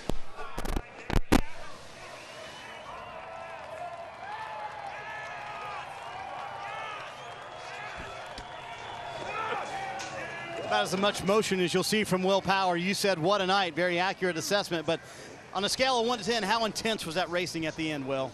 It was very intense. I could see Dixon was able to pass me at the start-finish line, so I was starting to think about what I was going to do there for the end. But phenomenal job by the guys in the pits. I'm so stoked, so happy for Verizon. Shows how good that Chevy engine is, man. It was super fast tonight. I'm so stoked to win in my second home, where my wife is from, Texas. All the family is here. Just feels awesome. Is that the significance winning for Liz and her family? You guys had a family reunion on Thursday. We were just talking about it, and her cousin said, man, you haven't won for me here yet. And like, he's come year after year, and I really didn't think that it would be this weekend, but oh man, you don't understand how good that feels. It's been such an up and down year for you guys. Now with this win, you're only 40 points out of the championship lead. Can you believe that, considering how the year started? Yeah, I know. I mean, it's just, I'm so stoked for the win. I don't really care about the rest. You know, I just wanted to win here in Texas, and I did it. And Road America's next, so that's a good sign, isn't it? Yeah, man, we're coming. We're coming. And there's wife Liz for a big hug. She's hobbling in on her crutches. A great win for this family. As we said, her family from Plano, Texas. They had a family reunion with about 50 people on Thursday. Big win for Will Power and the family. And up to 5th in the championship, +3, and I know how much he enjoys winning on ovals. You're watching NBCSN's coverage of IndyCar, brought to you by Honda, an official vehicle of the Verizon IndyCar Series, and by Pengrade Motor Oil. Make the grade. Stay with us. More to come from Texas Motor Speedway.